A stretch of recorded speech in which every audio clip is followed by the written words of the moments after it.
And welcome to the Pride of Detroit PODcast. PrideofDetroit.com, Pride of Detroit on Twitter, Pride of Detroit on Facebook. Folks, you know where to find us. You know we've always been here for you for 6 years now. Running on fumes, caffeine, Lions football accessories. We are now live on twitch.tv/Pride of Detroit. You've been knowing that for a couple years now. As this project continues to steamroll, I wish I could say I'm halfway through the preseason. We are actually 2/3 the way through the preseason.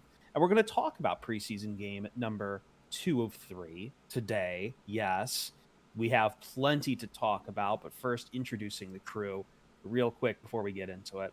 I am Chris Perfett, the adequate host, at Chris Perfett on Twitter, PERFETT.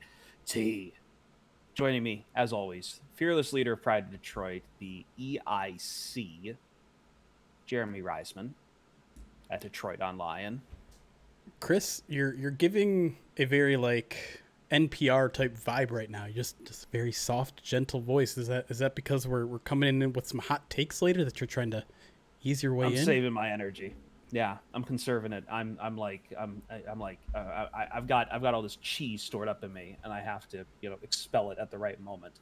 Ever notice how NPR is never going to have a sports show? Don't kid yourself. Too violent. It's like the one thing NPR will never, ever have. If they do, it'll be about lawn darts. I also thought you might be talking soft just to make sure that we're not too loud for Ryan, who's coming off a weekend. Ryan's coming off a weekend. I'm coming off a weekend, which might be contributing to myself, too. Ryan Matthews,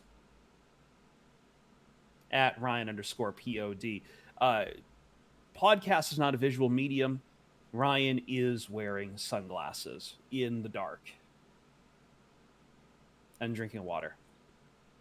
Yeah, and the Tylenol was the Tylenol consumption was off screen. So, speaking of not saying things, bachelor party, a hell of a drug. I'm gonna have to bring the energy today, I guess, huh? No, I've got the energy too. Just give me a minute. I'll lather myself up just like I lathered myself up writing the takeaways article and suddenly writing about, Irish curse goddesses. This game kind of sucked. I'm not going to lie. We're going to talk about it, but as a fan, this game sucked.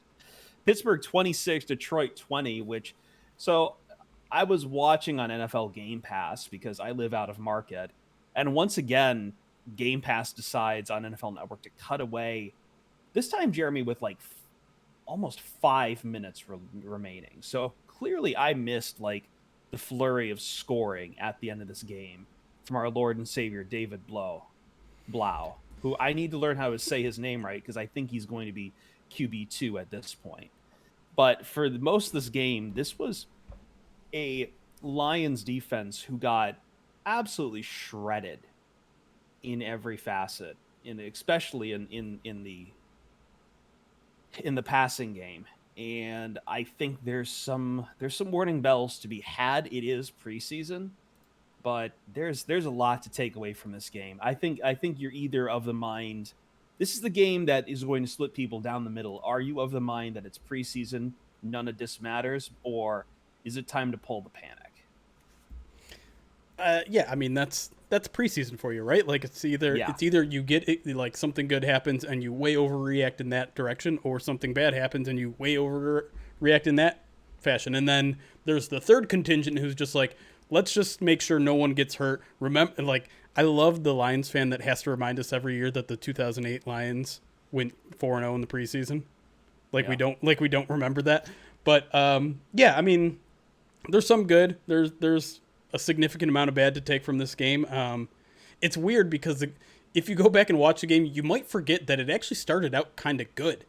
The Lions got a 3-and-out after breaking up a pass to Eric Ebron, and then the offense started moving. Old friend of the show. Old friend. Then they pick up a couple first downs on offense, and then after that, everything fell apart. And it wasn't just the defense getting torched; it was Tim Boyle looking like absolute garbage, and the offense not moving. And then, yeah, you're right. At the end of the game, David Blau took over, scored 3 touchdowns in the fourth quarter. The offense did under him, and made it a close-looking game. But yeah, it's some of that early game stuff that is concerning, and there are mitigating factors here, like a topic we'll get into in a second. But I'll let Ryan have the floor next of his first thoughts on the game.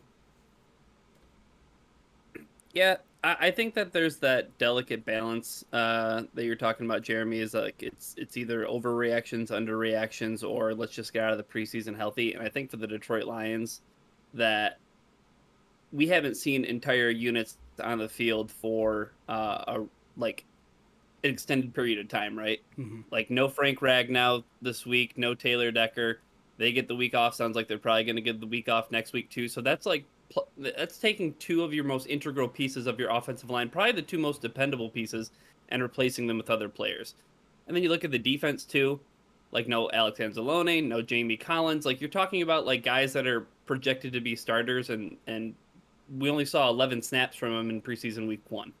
So I think that this coaching staff, I think they know what the top of their depth chart looks like. They want to try to find if they want to try to see and find if they can get any gems, or if they can uncover or potentially tap into some of this talent that's at the bottom of the roster and see what they have there in that, and get an extended look at those players in hopes that they might find a player or two. And if it is just a player or two, that's great, because that's going to translate to this rebuild in a big way. I mostly agree with that. I think we're going to talk about AJ Parker here, who had a phenomenal game at some point when we talk about the defense. And, we got our first look at Live Anzurike, who, as advertised.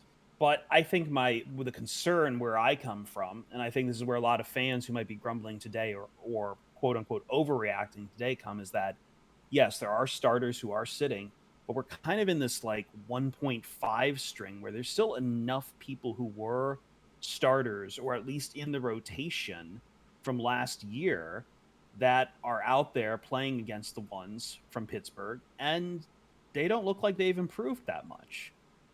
In particular, and again, I feel like I'm taking all my notes away from my defense segment, but Jeff Okudah was slow out there. He was getting beat, and he was not getting much help from Will Harris either. So there's some guys who are projected to be starters, or at least rotational, that just really did not show up against the Steelers. Yeah, I mean, for a couple weeks now, we've been chomping at the bit to see what this secondary looks like against another opponent that isn't the Lions wide receivers. And you're right, Chris, like the secondary, that was all starters. 100% all starters out there. Yeah.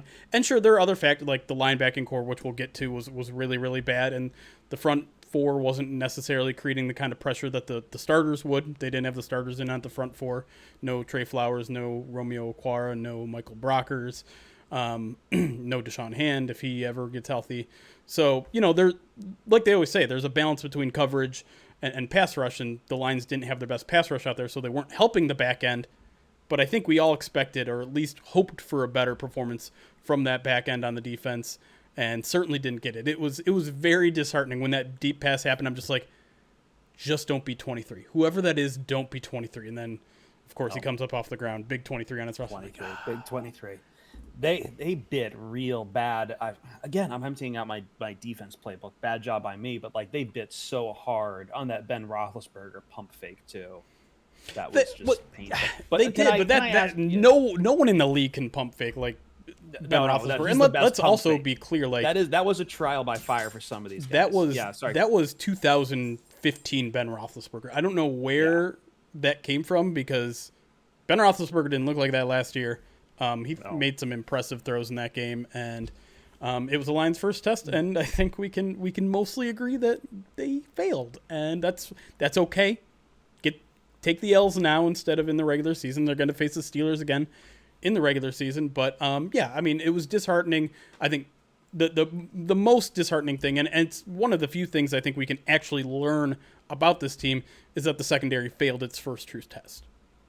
Now, let me ask this to Ryan, and Jeremy can jump back in on it, because this is the question that's been lingering in my mind. Again, I don't consider it just the second strings out there. It's kind of a 1.5, but we know that some of the first stringers are getting the time off, and there's been this massive debate for a couple of years now whether or not you even play your guys in the preseason. And I feel like the reps are still important to get guys in groove. And to be honest, like the defense and parts of the offense up front look kind of rough right now. Do you think they probably need to give at least some more snaps to the first strings just to work the kinks out so the rest of the defense or the rest of the offense can like play together as a cohesive unit just to work out these issues we've seen with the Steelers? No, Okay. I don't think so. Like plainly stated, I think that they're taking the right approach with this because I mean, this is something we talked about all off season long. This is one of the most interesting studies in NFL coaching right now with having, a staff full of former players. I think who's going to know better when to push on the gas and when to, tap on the brakes when it comes to player deployment. And if we're getting veteran days, then if players are getting veteran days off, we know who Romeo Okwara is. We know who Michael Brockers is. We know who some of these guys are. So I I think we make a really big deal about it with the offensive line in terms of like that unit all working as one solid unit. So maybe there's something to be said about the cohesiveness with some of those reps when it comes to whole units like the offensive line or maybe even potentially like the linebackers maybe. But I don't know. I think that the prevailing thing in the preseason is just to come out healthy.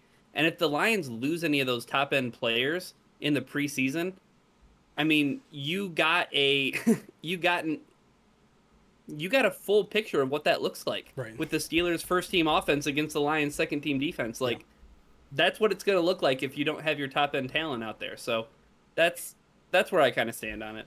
I guess, but I've also seen lately from some former players too talking about how much injuries come up, and they point to just on the injury front that the fact that guys aren't playing the preseason might help them to, like, you're just not in reps by the time you hit the regular season, and maybe that's why injuries are happen more often at a better clip these days. I don't know.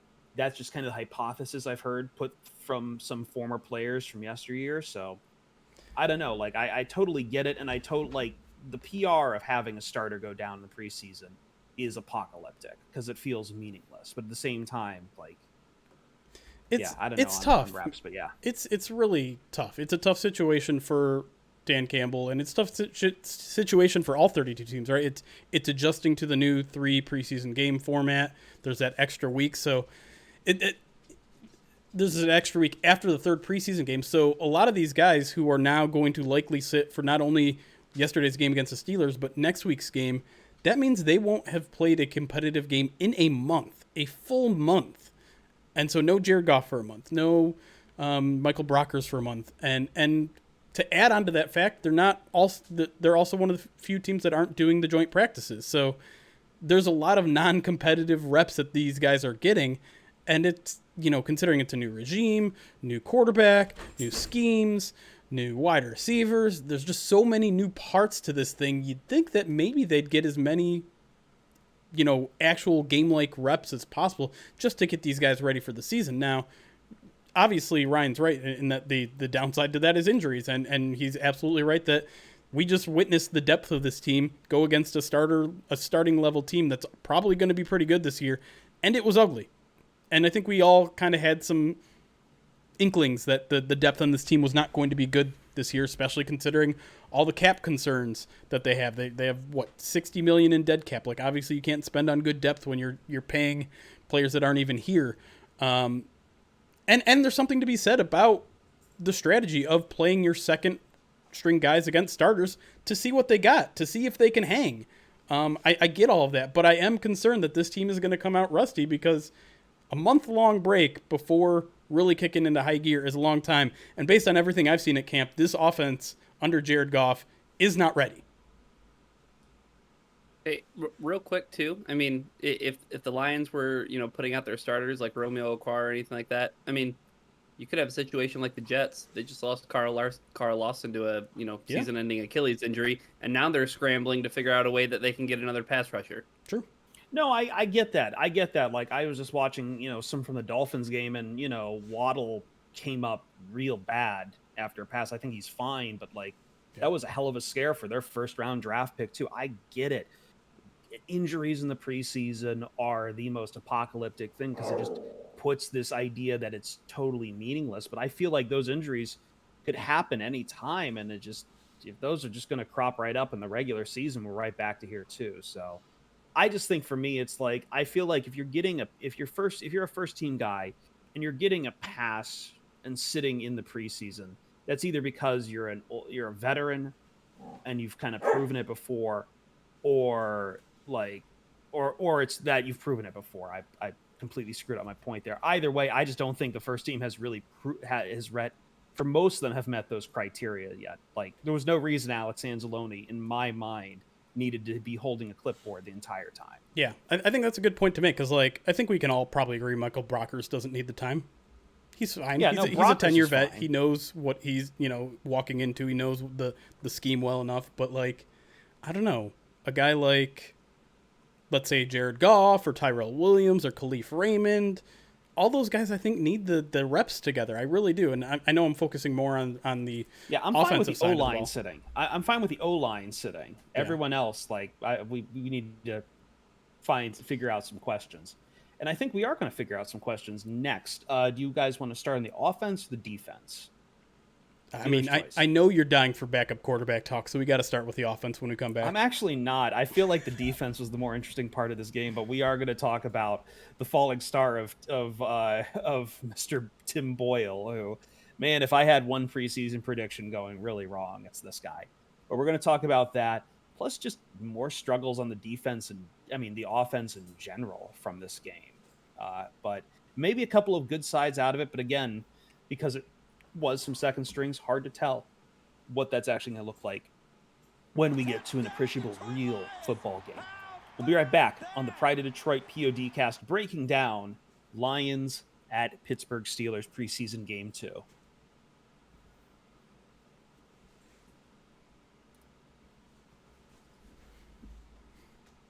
Yeah, this is the we're just here so we don't get fined stream from the looks of me and Ryan. Jeremy's perky as always, but took a nap. Ryan's a stone. You guys can't see how red my eyes are. I did take a nap. This is a pro nap stream. Really quick, dude, this entire week is just hibernation week for me. Are you kidding me? I'm finally free. Wasteless Fever 8 subscribe. We're using his Twitch Prime for the second straight month. Says so excited for the season. Appreciate all your guys' work.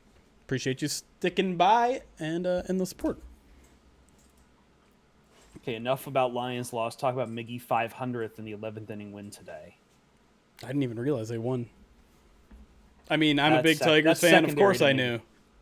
Obviously. Yeah, listen, if you could hear, I asked like Jeremy before the stream, hey, I'm trying to pull up this Miggy highlight.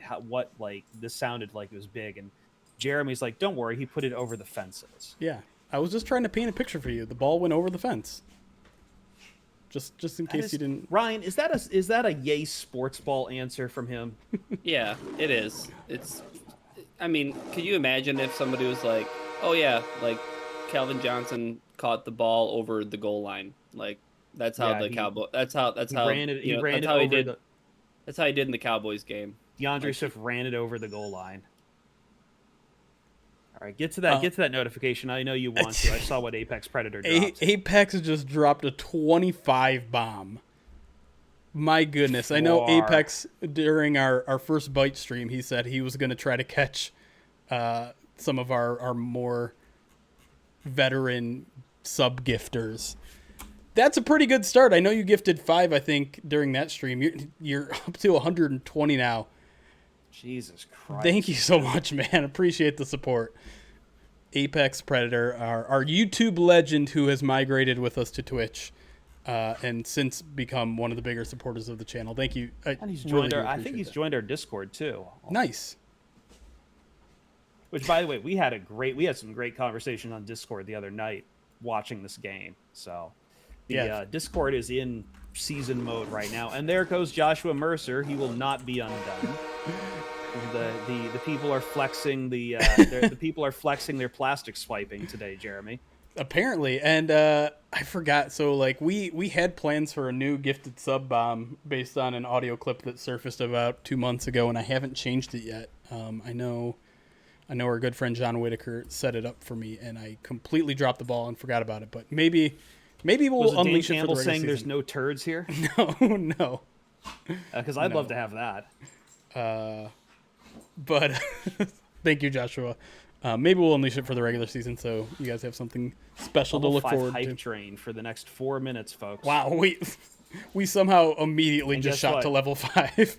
Yeah, and guess what? Daddy needs a new microphone, apparently. Oh man. Thank you, but I'm a little speechless now. I don't know what to talk.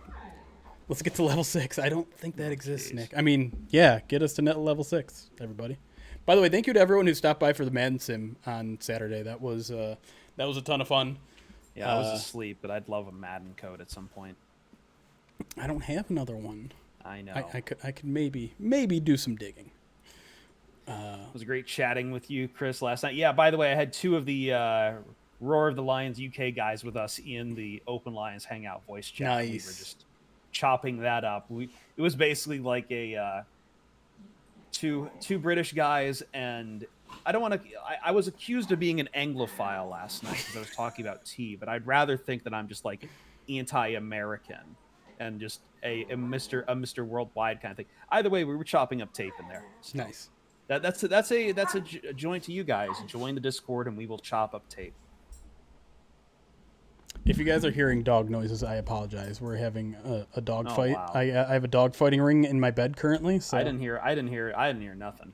I think it might have gone through the Streamlabs mic, but not the Discord mic. Yeah, listen, on Pitbull, let's not disparage Pitbull. It is as one of my producer friends puts it all the time, like very rarely do you see a guy go from Mr. 305 to Mr. Worldwide, to go from one area code to all the area codes. To international codes too. Yeah, area code places where they don't even have area codes. Yeah, let's talk about that Miggy bomb. That's I mean, man, I know he's faded. I know the glory of the Tigers has faded. Glory of Rome has passed, etc., things of that nature. But that was it sucks that he had to do that against an empty stadium in Toronto, a mostly empty stadium in Toronto, and not in front of the Comerica home crowd who was dying over the homestand to see that. But I don't think there's another special player like Miggy out there for Detroit right now. Yeah, and I was going to say, when's the last time Detroit sports has had something like that to celebrate? That wasn't a draft pick. That wasn't a draft pick or a draft lottery pick. Yeah, I mean, maybe it was Stafford kind of dealing in 2016. I think that was really it.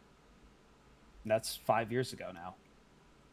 That's extremely sad. Like maybe Calvin's single season record. We gotta go that far back.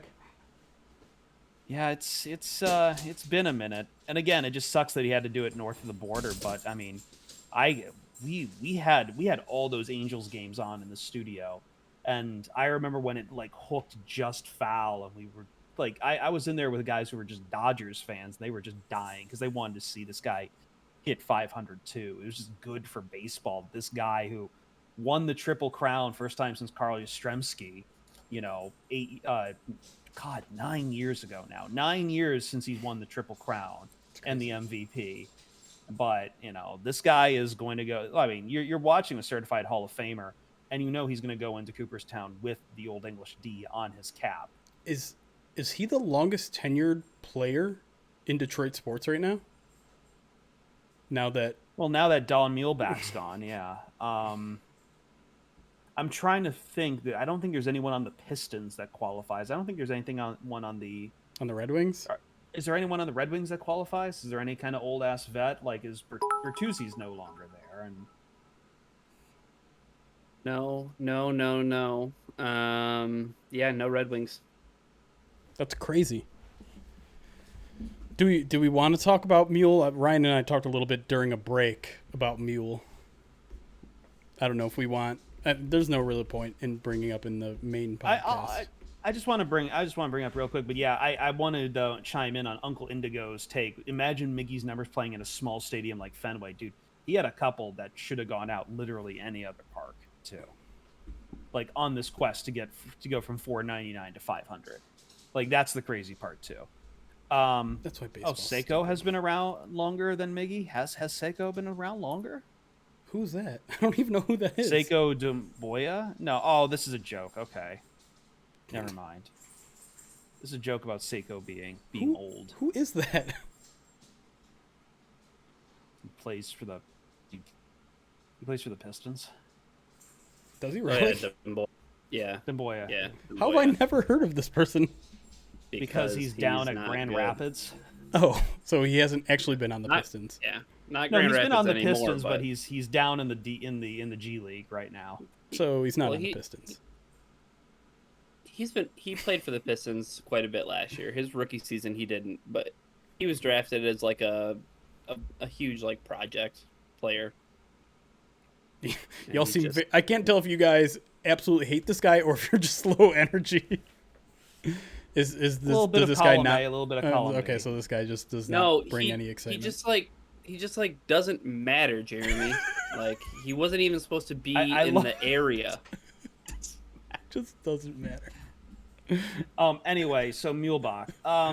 Yeah, I don't really have much to add. The only thing people seem to be killing them on is the optics of cutting him on his 40th birthday. Yeah. And I think this was an inevitable Band-Aid that was going to get taken off on being cut. It was a new regime.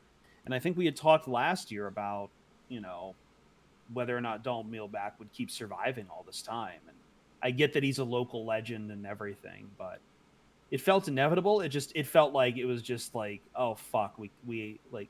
And look, I think Don Mulebach can't, the coaching staff can't help that Don Mulebach's birthday happens to fall on the day where they've got to make cuts to the roster. But they had already made their cuts. They had already gotten down to 85. They were down there already. Like I don't want to make him out a molehill because do I think Don Mulebach really cares about getting cut on his 40th birthday? Probably not. I think he's relieved. He's like, oh, finally, I don't have to deal with this shit anymore. Maybe. Although he could have just not re-signed for the 18th straight season if that was really an issue. Yeah, but he's still gonna get his base salary, won't he?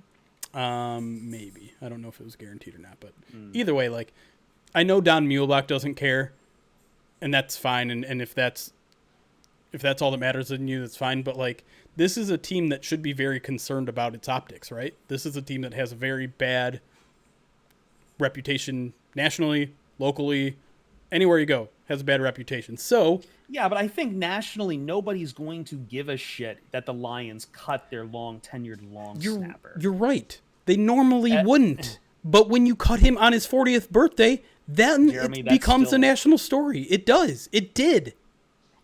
It did not have any traction. Not a ton, but it popped up on my Yahoo Sports app.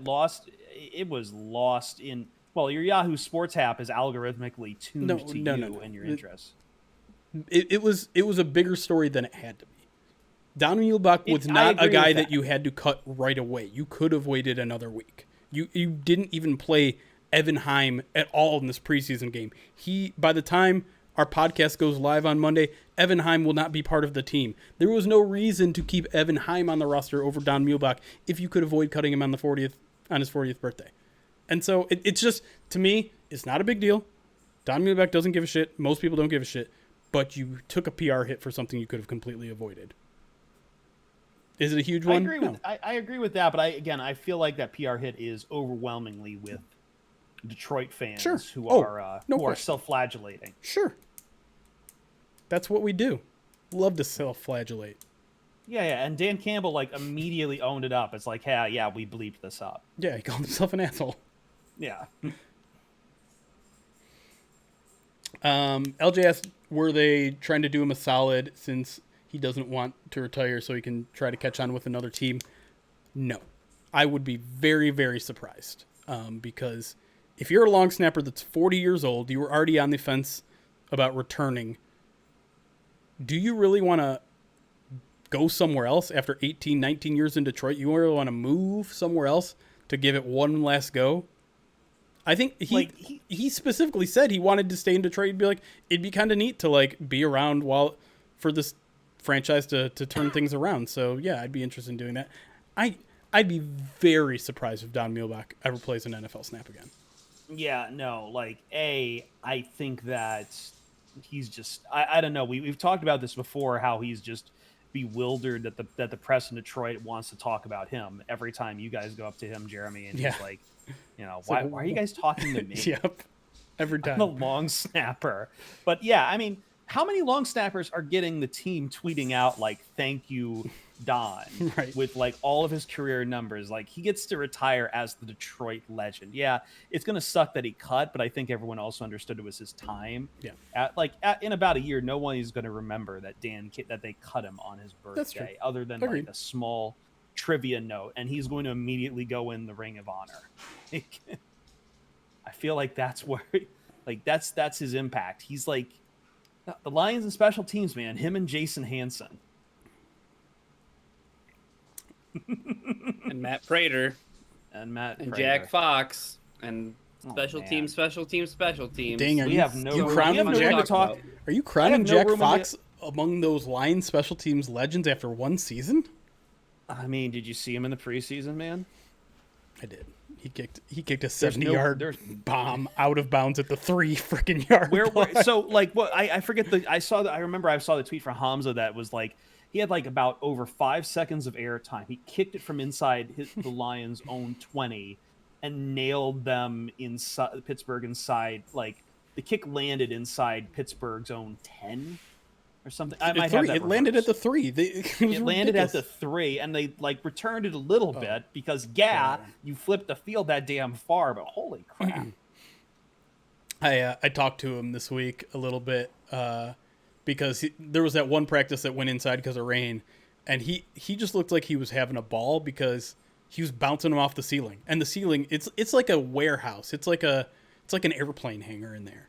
And he's bouncing them off the ceiling or like literally kicking the length of the field and hitting it wall to wall. And I was just like, do you love practices inside so you can just like dick around like that? He's like, yeah, kind of. Like, I can imagine that's what it was like for guys like Cecil Fielder, like just nailing them off the roof of the old Tiger Stadium. Right. Like just that clang and that sense of that very fulfilling sound. Divius, did you see Inside the Den when Campbell got fired up about a punt and told him to take the day off? Yeah, that was indoors. I see that. That was when it was indoors because I know Campbell was mic'd up for that indoor practice. But Fox said that the height of that is like specifically it wasn't engineered that way, but he's like, that's kind of the perfect height where I need to like, if I hit it really good, I will skim the top, and it'll be kind of perfect in terms of like both height and length.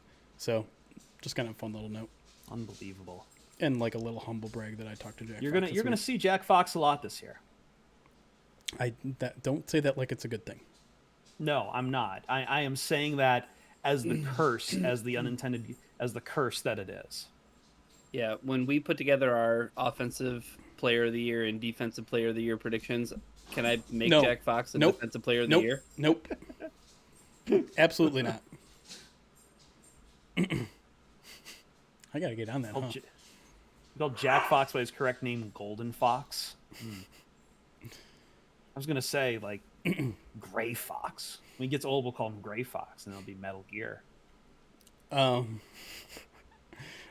I saw you asked earlier about Jared Davis and his injury. He did get injured over the weekend. It was carted off, which was scary.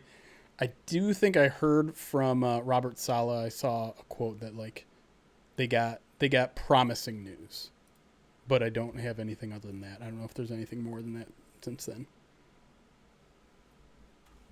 Well, since this is turning into the special teams in between, LJ Burff asking, which place kicker is going to make the team? Ryan Santoso when the Lions trade for him.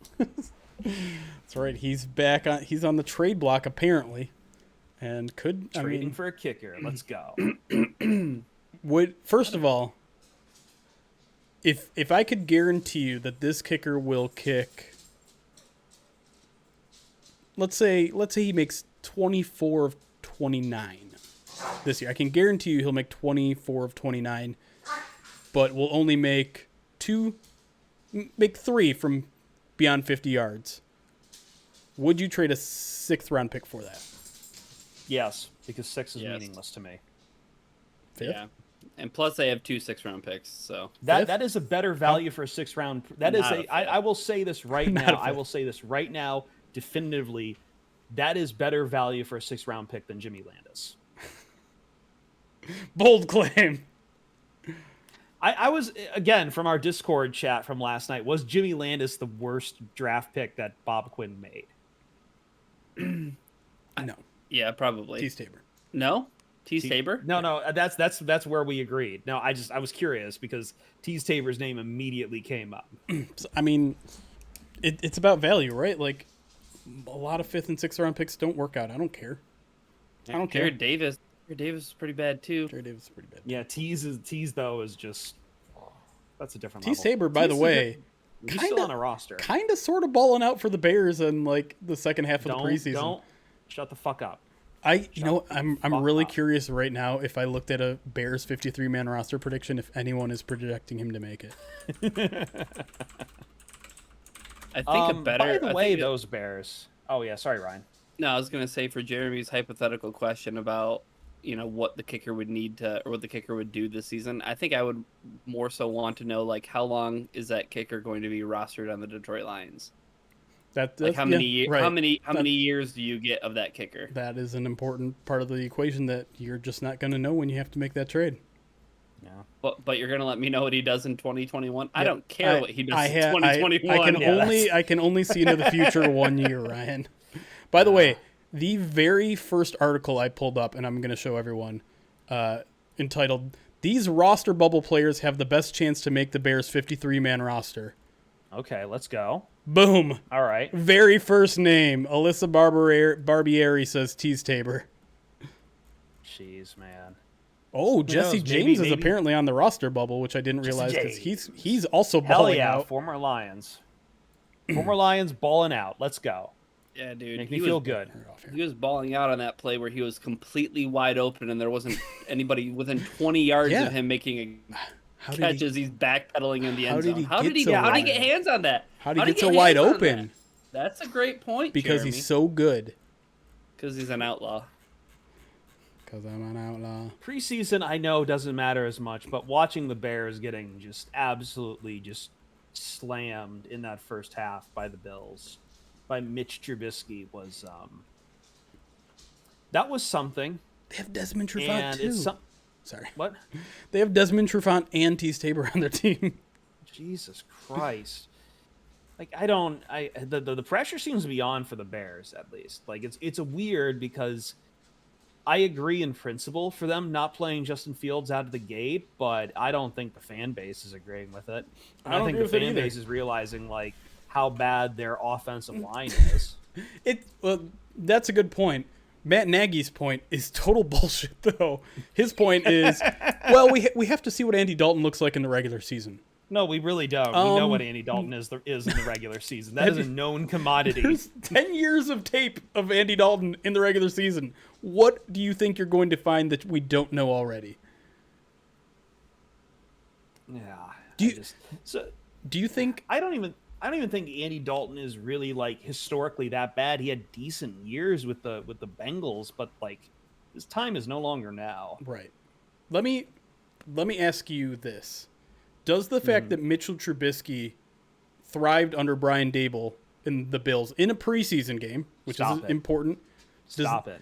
I'm not trying to say that Trubisky is good, but do you view that as a negative on Matt Nagy? It's Matt Nagy, so the answer is yes. I have nothing good in the books left for Matt Nagy at this point. Yeah, there's nothing nice to say about Matt Nagy. The book's written on this guy, man. He gets neurotic about his place kickers, and he can't run an offense. They finally have a kicker, though, and I'm mad about it. Yeah, guess what? They're still going to miss wide right in a critical junction in the game. Their defense looks like shit. It all looks like shit. Their offensive line... And I was warning Bears fans, like, dude, your offensive line's bad, man. Like, Maybe that's why you want to play Andy Dalton, because you don't want to expose Justin Fields to this crap line. I'm kind of curious, like, in terms of like where optimism is at. Do you think Bears fans or Lions fans are higher right now? Because I think Bears fans probably have generally more anxiety about the future of their team, but they also have Justin Fields, which is like a huge sense of optimism right now. Are we talking about just this year, or I just mean in this exact moment right now? Bears fans more optimistic because they still think they're going to compete this year. It might be true, but I don't know. This is the last hurrah for their defense. I have to imagine yesterday's game was a pretty big hit to the ego because the defense looked like shit, the offense looked like shit, and Matt Nagy specifically saying he's not going to start the quarterback. But it was the first big hit to their ego in a while. That's okay. They've all known Nagy is bad. They have known that Andy Dalton is bad. It's just that they still believe they can overcome those and try to at least compete for the division this year. Whereas Lions fans, I feel like unless you have been drinking an abominable amount of Kool-Aid, you know this team is not going anywhere in 2021. I am enjoying Chat's thoughts on Bears fans. Bears fans are definitely more excited, which is delusional. Bears fans are not reasonable people. Bears fans are almost as bad as Cowboys fans. Bear fans are more delusional than Lions fans. Pace will burn Nagy to save himself. Yeah. I mean, that's what drafting Justin Fields was all about, right? Just because I couldn't help myself, I went to go look at Tease Tabor's defensive grades for the first two preseason games. Sixth best grade on their defense, playing 36 snaps, had a 78.9 grade in week 1 against the Dolphins. And in week 2, he played 20 snaps and had the 11th best grade on defense with a 68.5. So do you think... Not bad. Okay. Well, here's the thing, is that like he's playing free safety. Oh, he's not playing cornerback. Oh, I didn't realize that. No. So that's what makes Bob Quinn an even bigger moron than anything else, is that like he tried to it was the same thing every single year about trying to take square pegs and putting them into round holes. Like, I don't know, I think that I'm not trying to say that T. Tabor is gonna set the league on fire, but like I remember the discourse around his athletic traits and everything when the Lions drafted him, and it was like, well, maybe they're gonna have him play at safety, maybe he can play at safety. And everybody was like, nah, like he's going to play corner because he's got instincts. And it's like, okay, what's the one thing you want out of your free safety? Is for him to be instinctual. Like, True. Come on.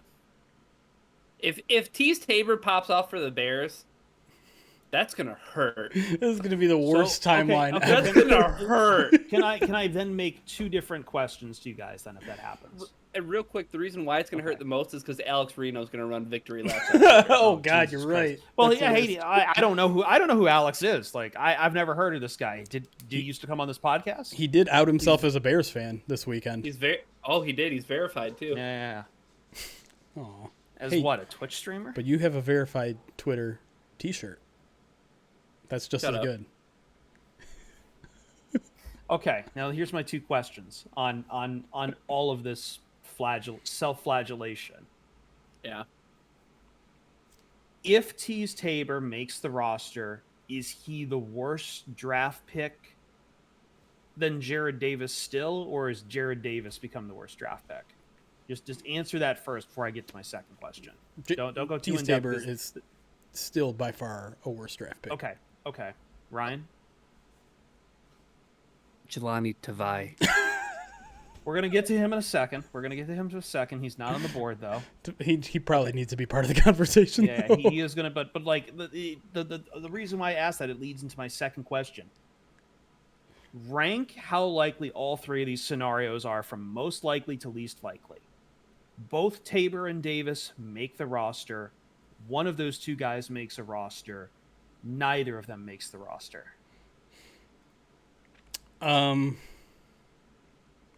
Well, it depends on Davis's injury situation, because Davis was going to. I know. He signed a significant contract. Like, he was going to make that team before the injury. I think it's still more likely that he only makes it. Then it's more likely that they both make it. Then it's the least likely, I would say, that neither of them make it.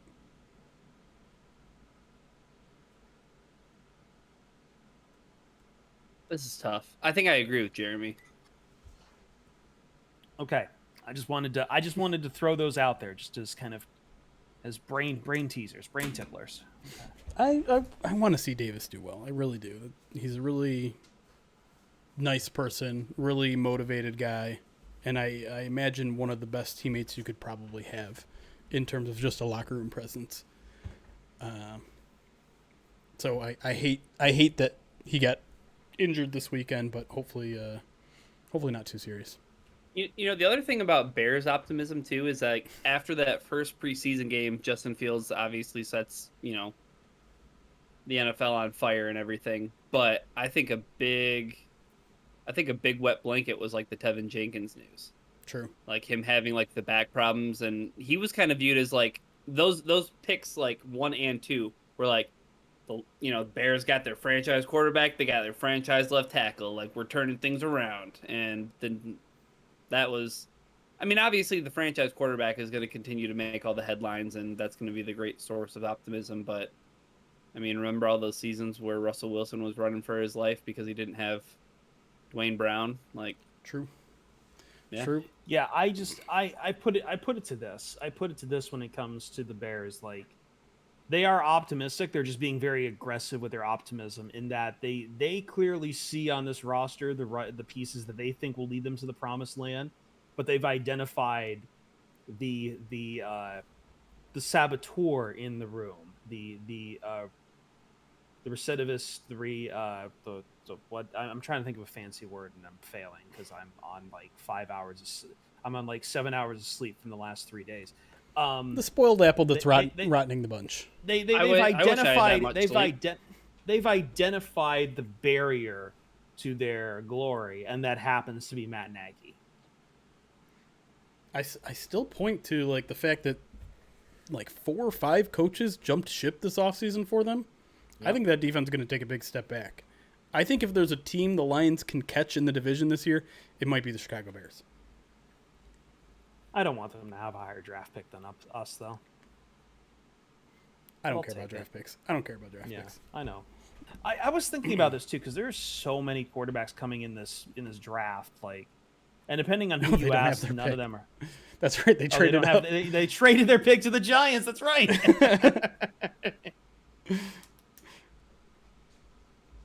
There you go.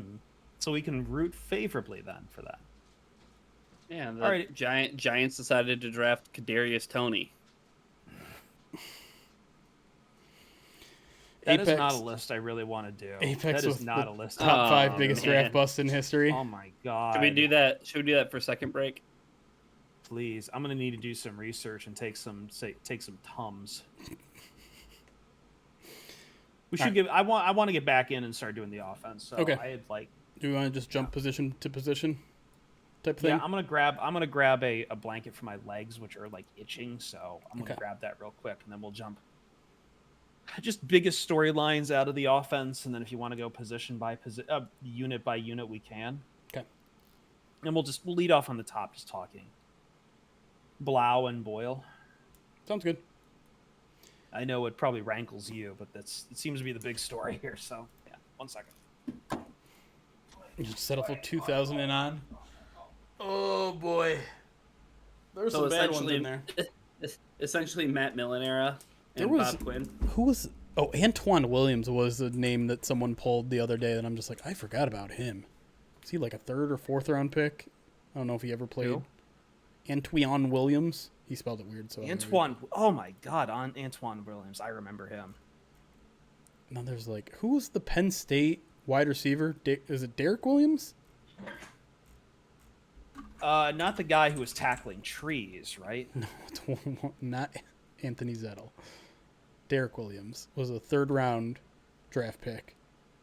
He caught 1 pass. No, 1 pass. Attempt? What is that? 2 different people saying Titus Young at the same time, but oh wait, I forgot his name about the wide receiver went nuts. He's probably in jail now. Yeah, Titus Young was just a really sad story. But no. Okay, well, I mean, I'm not going to say any of mine, but I think I have my top 5. But as I said, let's do it during next break. Okay, we'll do. Remind us, chat, when we get to the next break. Stretch these breaks out rather than just front loading everything these days, you know? Oh, God.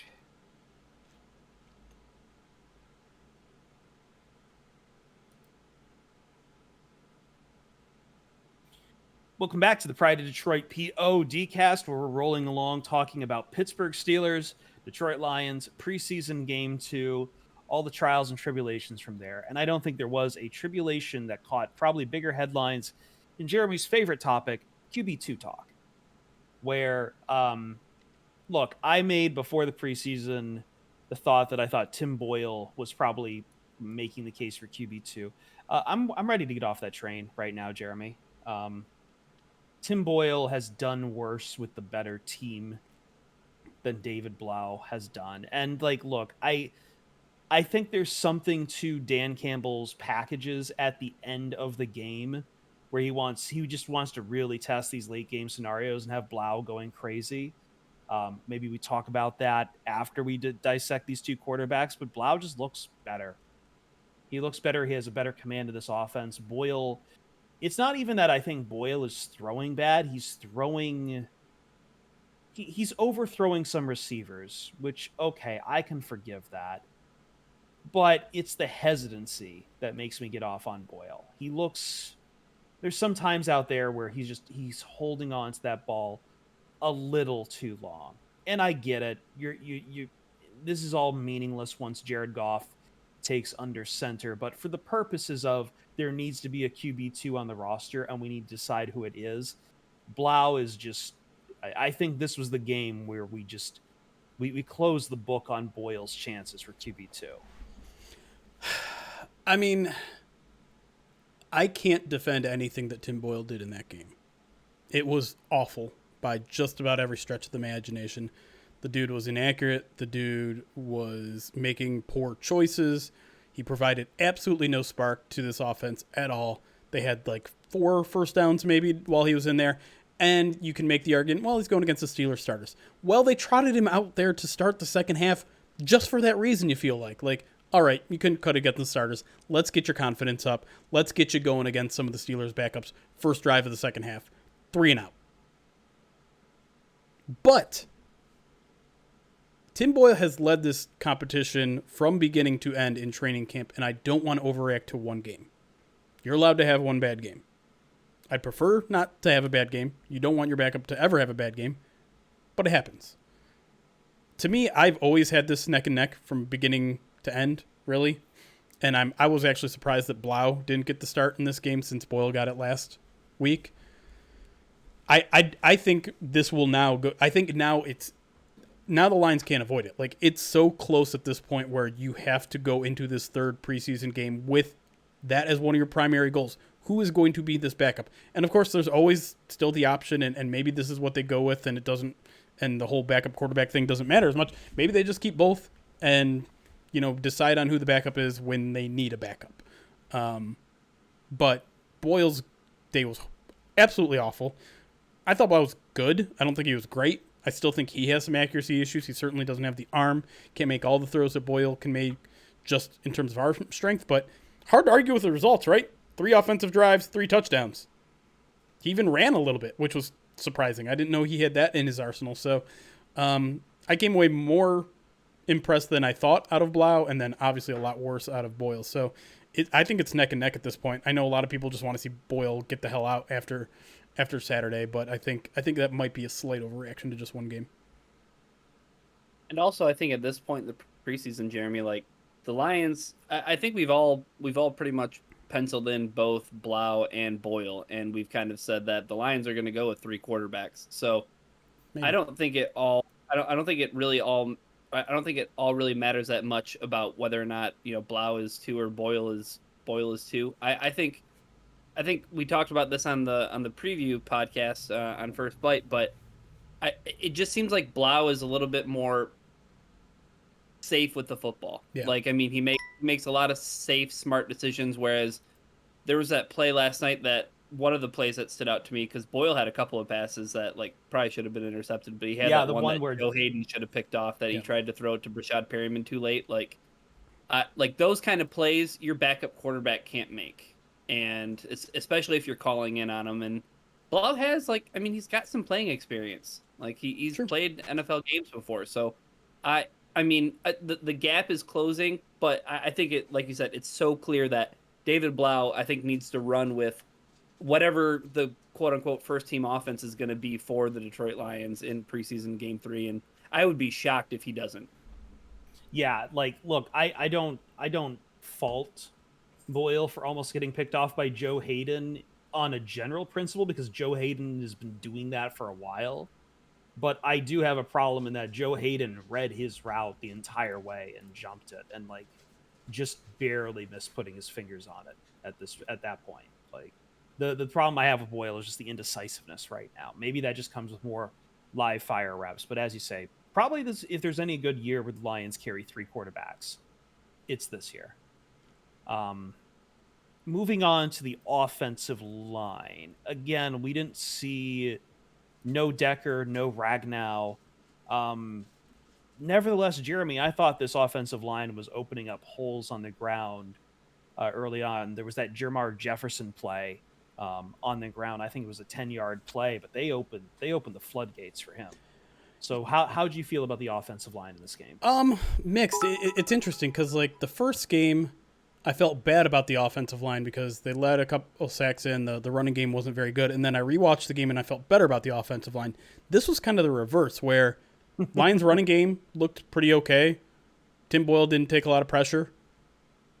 I thought they did okay, and then I watched the tape and I'm like, no, this wasn't that good. Penei Sewell was not good in this game. He was bad, and am I absolutely concerned about this? No. It's whatever. It's his second game. Taylor Decker did not look good right away. It happens. There are early struggles. Matt And Nelson, by the way, he didn't play college football last year either. Yes, Like this is going to take some time to get him in rhythm. It and is. He's going to a new position at right tackle. Right. And I think all of those are semi-valid criticisms of maybe why you don't even make that pick in the first place if you're taking a guy that's not going to be great in his first year and he's changing positions. I get all that. But if he goes on to have an all-pro career, like no one's going to look back on his rookie season and be like, he wasn't that good, wasn't worth the 8th pick, like whatever. Early struggles, whatever. Not great, no reason for long-term concern there. Matt Nelson on the other side played left tackle the entire game, was just as bad.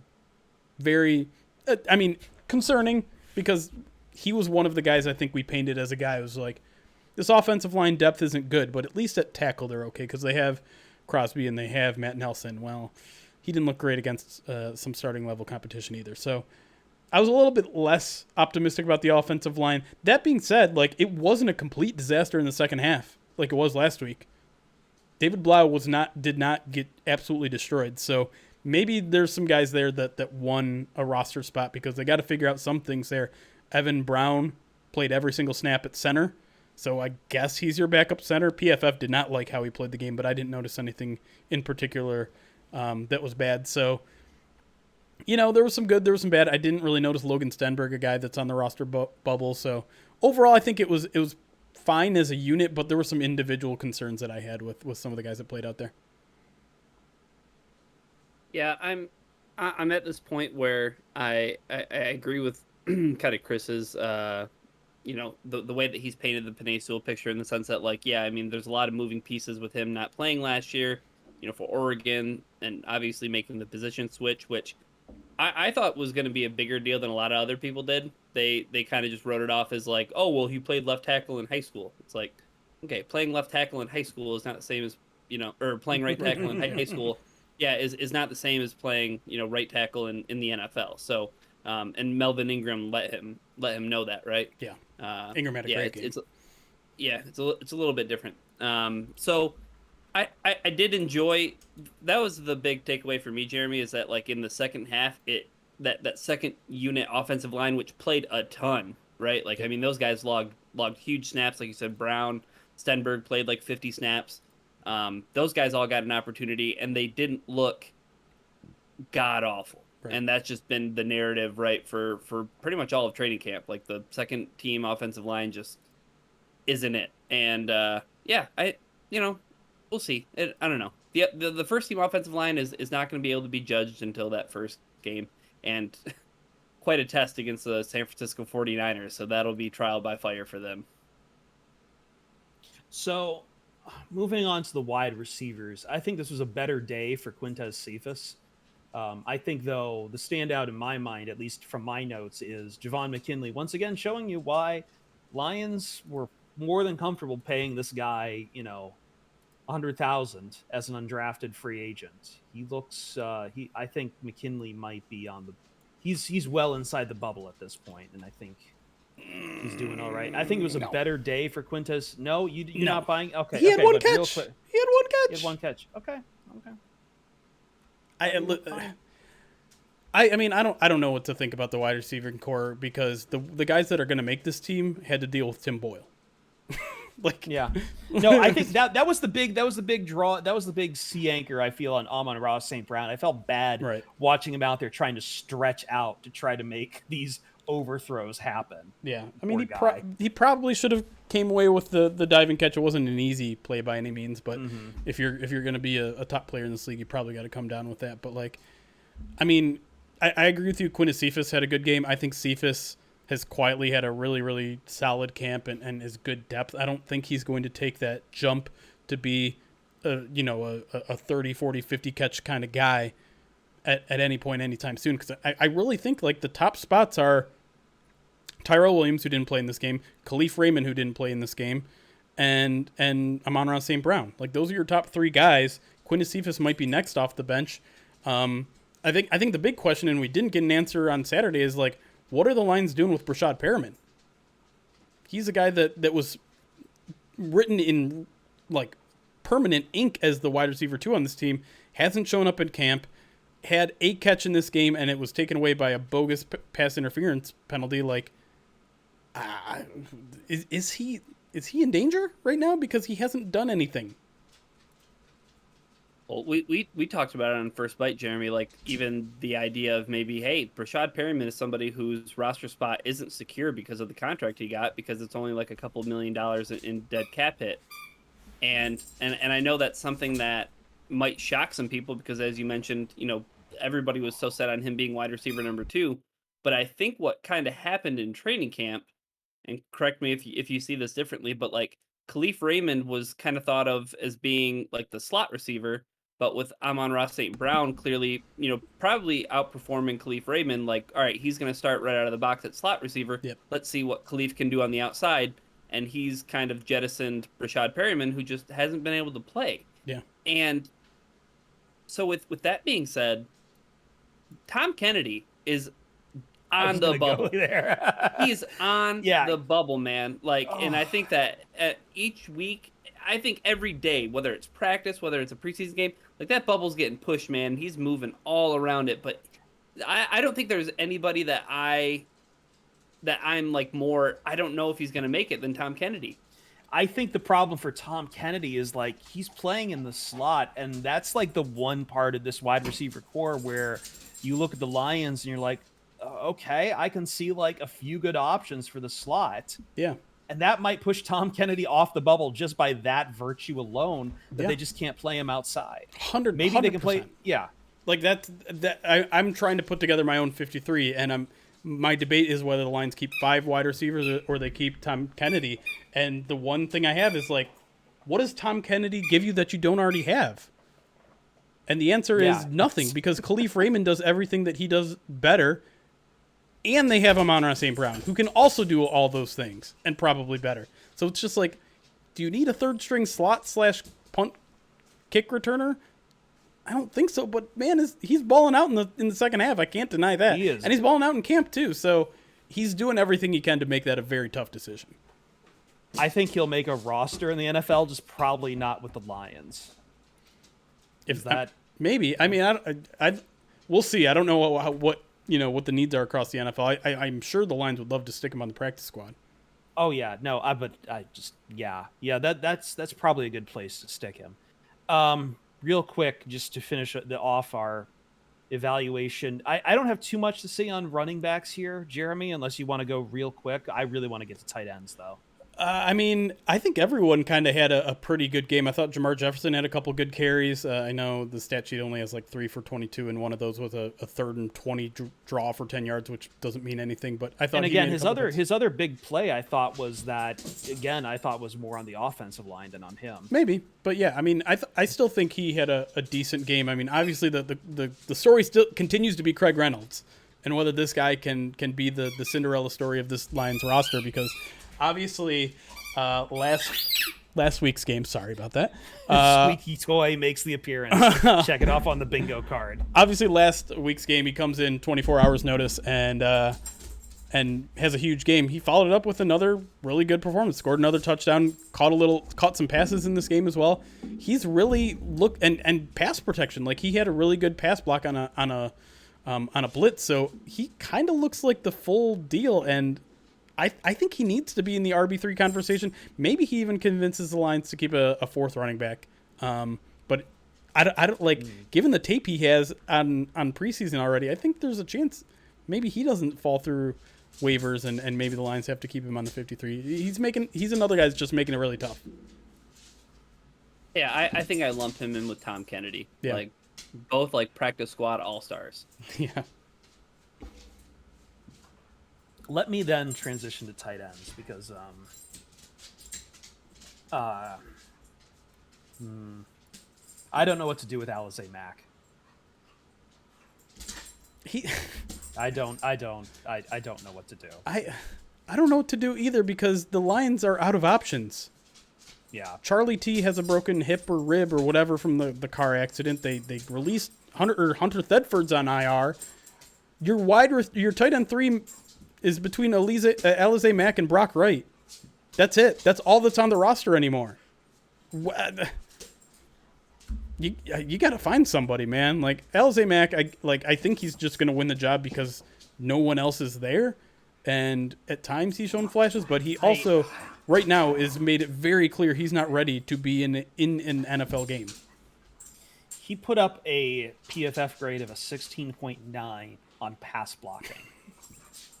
A 47 on run blocking. I wonder how much the Josh Hill retirement impacted them and whether or not they would have considered Darren Fells if it wasn't for Josh Hill's retirement. Like, if they would have maybe called on Darren Fells to be like, all right, this can like round out like our 3-man team that we have here of, Hawkinson, Hill, and Fells. But man, I truly think that the tight end 3 is still not on the roster. Like, with the way that training camp has unfolded and with how bad Alizé Mack has played, he would have to have an incredible and like not just incredible like stat wise, but like he would have to like have a very convincing performance that is so the opposite of what he's put on game film through these first 2 weeks. He needs a Pat Fryermuth game is what he needs. Yes. Yes, he does. Absolutely. All right. Two questions then. One, is Darren Fells going to be on this roster? He has to. I mean, yes. 100%. He had a horrible game, but like he's the team's blocking tight end. Like, he has to be. Yeah. There's no he's one gonna else. He's gonna have a reduced role. Like, I mean, he's still gonna be like there's gonna be a lot of 2 tight end sets, but like I don't think that he's going to like show out as bad as he did. Yeah. I don't have I'm not long-term concerned about concern. that. Okay, so what I'm hearing here from this entire room is that 1, TJ Hawkinson, 2, Darren Fells, 3, let's just go it and be legends and sign Tim Tebow. Okay. All right. We don't have anything else. Thanks for joining the POD cast. This is our final episode. No, we enjoy the ride. No, I just gave us a ton of more followers from the Born Agains. Are you kidding me? You might not like it, but this is what peak performance looks like. I think I'm done with the offense, man. It's a whatever. It was a whatever day for me looking at this offense. Yeah, because there's not a lot of depth. You can't assess anything when your quarterback sucks, and Tim Boyle sucked, so everything else fell apart. Yeah, I really want to for you. That's analysis. I really want to see Blau with like the higher teams when we get to play the Colts next week. If we don't have that, it's going to be really rough to figure out what this roster is until we get a good look in week 1. We'll take a quick break. When we come back, I'm not sure. I'm also not sure what to feel on the defense. I feel a little scared. I feel a little scared, particularly looking at the pass coverage. And I think Dan Campbell said something very interesting at a press conference that I think in most years you'd kind of say, oh, what rubbish, but I think it's genuine looking at this roster. We'll tell you what that is and discuss it next on the Pride of Detroit POD cast.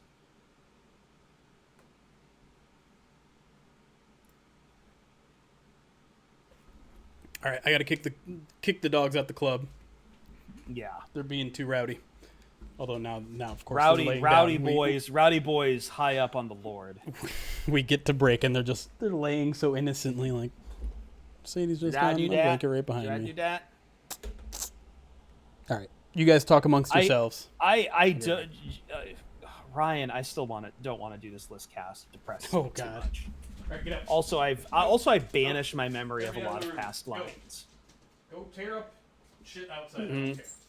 I have my list. So okay, well you put the list there. Yeah, we have to deliver it. Apex demands the list cast. I agree. We have to provide the list cast when asked. It's just that this one gives me an ulcer. And we're only choosing players from after the year 2000, right? Sure. Yeah, let's go with that. Okay. Who redeemed the mozzarella stick shirt? And which one do you want? Do you want the actual mozzarella sticks or the I'm here for the mozzarella sticks? I think it was it LJ? It was LJ. Which one do you want, LJ? Give you more time to think about it. Great, Ryan, please. Go ahead. What with my list of five? Let's get your list, yeah, and I'll just make it my list. You'll just make it your list too. I don't want to think about. I cleanse my memory each year of past Lions teams. All right. I'm gonna bring Jeremy in here. I don't even know if he has a list yet. I don't think he does. He's just here for the mozzarella sticks, folks. Huh? Do you have your list of 5, Jeremy? I don't, but I can get it together. Okay. I have my 5. Hopefully that'll give you enough time, and also rejigger your memory. So here are my 5 in order. Number 5, it's got to be Joey Blue Skies. I mean, when you get drafted as high as you do, and then you end up with the career that he had, so unfortunate. But I just don't know if the guy really had it for football. I don't know, but you get drafted 3rd overall, pretty bad.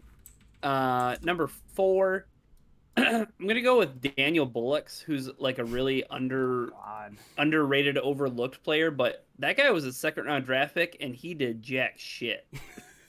He did nothing. If I'm looking up his and here's something that we'll probably talk about on the defensive part of the podcast. But Jeremy had a tweet the other day that was tackles not a great indicator of how well a defender has played in a game. Yeah. Bullocks led the NFC in rookies with 74 tackles in 2006, and then he never played again. Never had an interception, had 1 fumble recovery. He played in 31 games, but I mean the guy was a 40th overall pick in 2006 and just didn't really do much. And I tried to keep guys away from the list who had injuries and things like that, because I think that's kind of tough to be labeled a bust when you have a freak injury or anything like that. But right. Daniel Bullocks was not good. Number 3, Jordan Dizon. Yeah. Yep. Jordan Dizon is it was hard putting him at 3 because I thought he belonged at 2, but there's somebody who definitely belongs at 2. But 45th overall draft pick in 2008, he never started in a game in 2 seasons, and the majority of the stuff he did was on special teams. So they drafted a special teams player with the 45th overall pick in the draft. So beautiful. Not good. And then he never played again after he got released by the Lions in 2011. Number 2, I'm gonna butcher his name, but it's Alama Francis. Aikiko Lama Francis. Good pull. Yeah. I mean, that was the guy who didn't play. If I'm remembering this correctly, he didn't play football in high school, and he didn't go to college to play football either. So it's essentially like the inverse of Ezekiel Ansah. Right. But yeah, I mean, he amounted to nothing, and he was a second round pick in 2007. And then Jeremy, I'd be ashamed if we didn't have the same number one. But it's Mike Williams. Oh. Okay. I was going to say Charles Rogers and Mike Williams too. are almost like a package, because Charles Rogers fits into that category of like injuries. I know some people collarbone. Well, yeah. I also know that, like, you know, some people were bringing up Titus Young during the break too, but Charles Rogers, also in that camp as far as just abuse problems. I guess the difference here is that Charles Rogers was the first of the 3 wide receivers taken in 3 straight drafts, and so that one you could rationalize, right? Like, it just didn't work out. He got his collarbone hurt. It's unfortunate. Yeah. Mike Williams didn't make a lot of sense at the time, was immediately in a risk that everyone knew about, and had less production, maybe? No, he had a little more production, but not a lot, not with the Lions. I know he is a beloved figure because of the what if scenarios and everything, but I do feel like you do have to bang the Lions for ignoring Javid Best's injury record and just drafting him anyway. I mean, yeah, he's the kind of player that you can't really afford to take a risk on, like if you're drafting a player in the first round. But hey, I don't know. Think about how far the league has come from 2010 in terms of valuing running backs. Like, Javid Best wouldn't get drafted until like he was like the 30th. What was he? 30th overall? Yeah. Yeah, he was 30th overall. In today's draft, he wouldn't get drafted probably until like the 3rd round. All right. See, I find the hesitancy from Jeremy, particularly on Javid Best, interesting, just because it is everything that Jeremy would hate in a running back. Drafted in the 1st round, well, yeah, banged up from college. But I think it like like Ryan said, like it's hard for me to hate on a pick that didn't work out because of injury. And I know there were some warning signs, but like concussions are something that wasn't well researched by the NFL back then, and still isn't. And it's also something that's just not well understood right now. And so, but didn't he have a concussion in college too? Yes, but I mean, I think you can probably point to the amount of football players that didn't have a concussion at any point in their playing career in the NFL on one roster. You could probably count those on a single hand. Yeah, exactly. And here's the thing that separates these two guys, though, is Javid Best from Ryan Broyles. Ryan Broyles' senior season at Oklahoma ended with him tearing his ACL, and the Lions still took him. Like, that's one of those things where it's like, what are you doing? Like, the red flag is right there. Yeah. And Ryan Broyles is my number 5. Like, I mean... Smart guy, though. Really smart guy, really personable guy. I know some Lions fans actually befriended him and all that sort of stuff. Didn't work out. Didn't even come close to working out. I had Jordan Dizon on my list as well as number 4. Derek Williams, I think, has to be on there, man, just because, like, he was that guy every year. It's like, oh, okay, well, he's healthy, or like this is going to be the year he like breaks into, like, he never broke into the starting lineup ever. Yeah, that's a good pull by you, by the way. I completely forgot about him. Right. And I'm just like, maybe that's the sign of a bust, right? Yeah. Like when you completely forget about somebody. Yeah. Like, yeah, lost to history. Tease Tabor, like I'm sorry, like that was a rough one from the get-go, and I know he's playing okay with the Bears now, but again, a guy that never really ever cracked the starting lineup, never contributed, period. Like, at least with Mike Williams and Charles Rogers, like, those guys contributed a little bit before everything melted down. But Mike Williams, yeah, I'm doing a combo pack. I don't care. Mike Williams and Charles Rogers are both my number 1, and Charles Rogers is just unfortunate. Mike Williams was just a dumb pick, and most people knew it at the time. Besides Mel Kiper. Didn't Mel Kiper love the Mike Williams pick? Probably. I think my 5 would go something like Charles Rogers, Mike Williams, Titus Young, Joey Harrington, and Tease Tabor. I don't know what else to do with. But like again, the warning signs were there for the Lions on Titus Young. He was already a problem at Boise State. I think he was a problem at Boise State. He got suspended as a sophomore. Titus Young deserves to be at least an honorable mention on all of our lists. My objection is that you both have Joey Harrington on your list. What do you want me to do, man? Joey Harrington? What do you want me to do? He was the third overall pick. Yeah, like value matters here. I get that, but like, I don't know. Like he went on to have like an okay career. He wasn't like the worst quarterback in history. This isn't a Mitchell Trubisky situation. So I'm assuming that's why you left Drew Stanton off your list, because he still was able to have a journeyman NFL career, even though he was a second-round draft pick. Yep. Boo. I don't know. To me, if you're talking bust, it's you disappear from the league. Look at Jeremy doing this. Look at Jeremy doing snapping the Italian. No, I was gonna say, dude. It's like you get zero production. Joey Harrington had promise and he did okay. And part of me thinks if that guy landed somewhere else, maybe he had a much better career ahead of him. But he landed in the shittiest of shitholes at the time.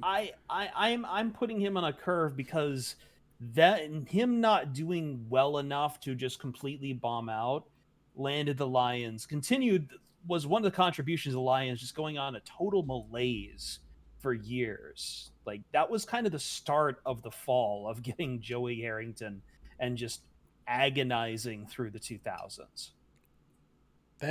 I'm putting him on here as a symbolic sacrificial offering. That draft class was not good.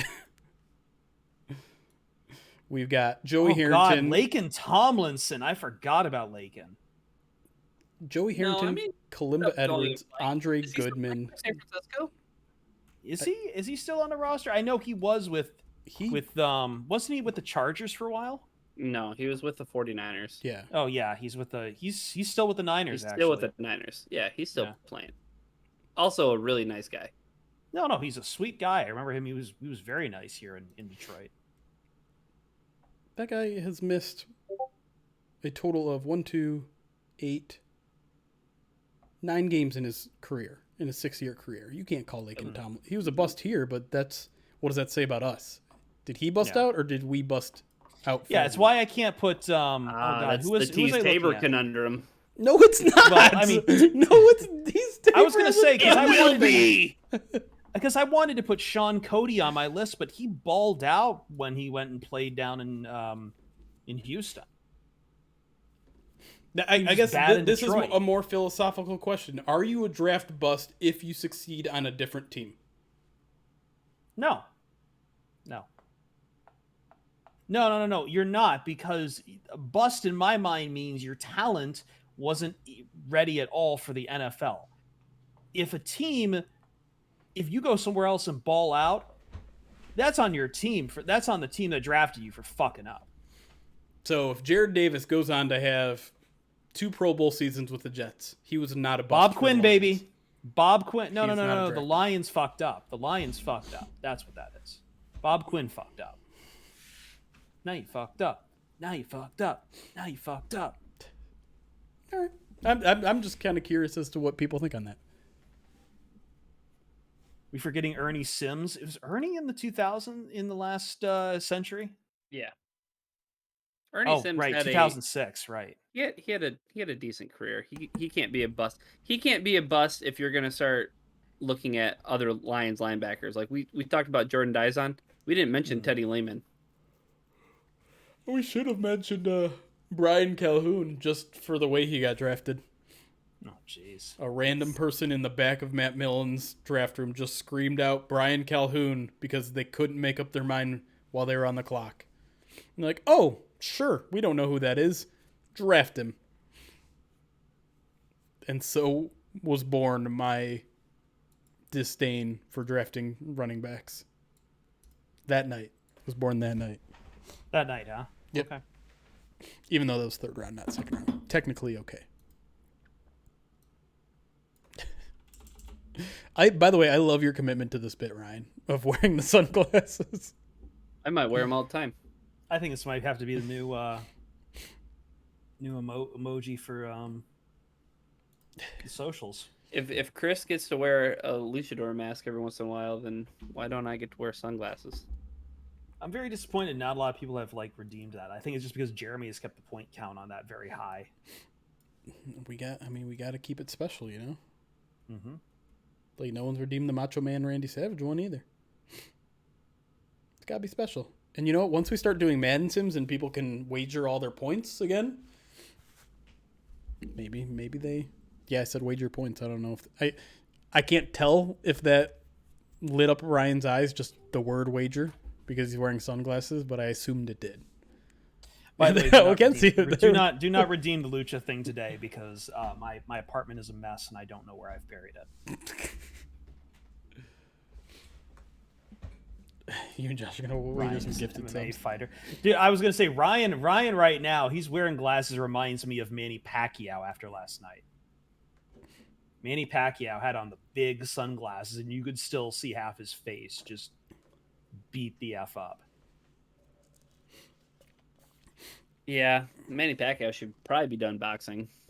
He has to be. Like, that long of a layoff. Not poor Pac. Like, we've known for a while that Pac's washed. He just wouldn't admit it and walk away. And also kind of like a crappy human being too, right? Yeah, genuinely crappy human being. If you know any of his politics in the Philippines. Seems to be. Which that's why you're here on the Pride of Detroit POD cast to learn about Manny Pacquiao's. Do we want to talk about Floyd Mayweather next? Yeah, that Mayweather Pacquiao fight. I did not watch that for a reason, for multiple reasons, for many multiple reasons. And part of that was both of them just, and it's not like most boxers are great human beings. Like, you punch each other in the face for a living. You're gonna have just bad brains, but okay. I thought I saw that Lawrence Jackson is gonna start boxing. He's all in on Detroit. I kind of love that about him, even though, they weren't very good. This is the thing is, like, I that feels great for Lawrence Jackson. I also feel like I don't know what to, I just don't know what to make of boxing anymore. It is just so overwhelmed by just crappy celebrities. He was definitely boxing. Schwartz era. Can I just call out boxers to get prize fights and make millions from getting my ass beat? It's a time-honored tradition, much like NFL players before the 2000s. You have to be dragged kicking and screaming away from boxing because you always need one more fight check. I feel like this question's been asked a bajillion times by people like us, which is, how much would you get paid to get your ass beat by a professional boxer? I'm a cheap fuck. 6 digits. That's it. 6 digits, whatever you want there. And this is all presuming that medical bills are paid for. Yeah, I'm assuming those are off the table. They're going to be medical bills. I'm assuming they're off the table. I want enough to pay off my student loans. And then after that, I don't know, man. Again, I'm a cheap fuck. Like, whatever I need to go and just hide away and just do my entire mental and physical recovery in Japan or something. I don't know. One of my favorite parts of this, like, hypothetical situation is when somebody brought it up in our group chat the other day of, like, how long would you need to train to, like, before you got in, like, the octagon with somebody for, like, a UFC fight? And, like, for any of us to realistically think that would matter at this stage in your life, like, they could give you a year with a personal trainer who is, like, with you 9 to 5 we could put you in every single day. Yeah, we could put you in the time chamber from Dragon Ball Z. And you're still not doing anything. So, like, when I get asked that question, I'm like, I'll see, like, you can let me know about the fight on Friday. I'll be there on Saturday. Like, the outcome is still going to be the same. Just get it done, man. Just get it done. Just cash the check. I'm going to need to train as long as it takes to invent a time machine and then train for from 9 years old on. This all presupposes that I'm here to win and not take a dive and immediately grab my check. my face still bloody. Well, yeah, no. In terms of the boxing scenario, I think the idea is just like you step in in the ring and just presumably get knocked out in the first round, which I think we. I mean, it's not like I'm going down gloves down. I'll go there and put up my gloves. Oh yeah, you can't throw the. It'll just take a 1-2. Like you'll hit me on my blind side right away after the first check.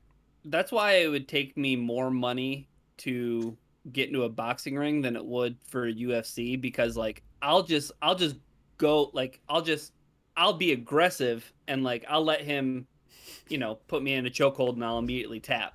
And like that's not if you get choked out, like not really though. Like it doesn't look like throwing. I would rather do the boxing than UFC, because unless you like dive at that guy right away, he's gonna go and check your leg, and I don't want an Anderson Silva situation where my leg just goes jiffy pop.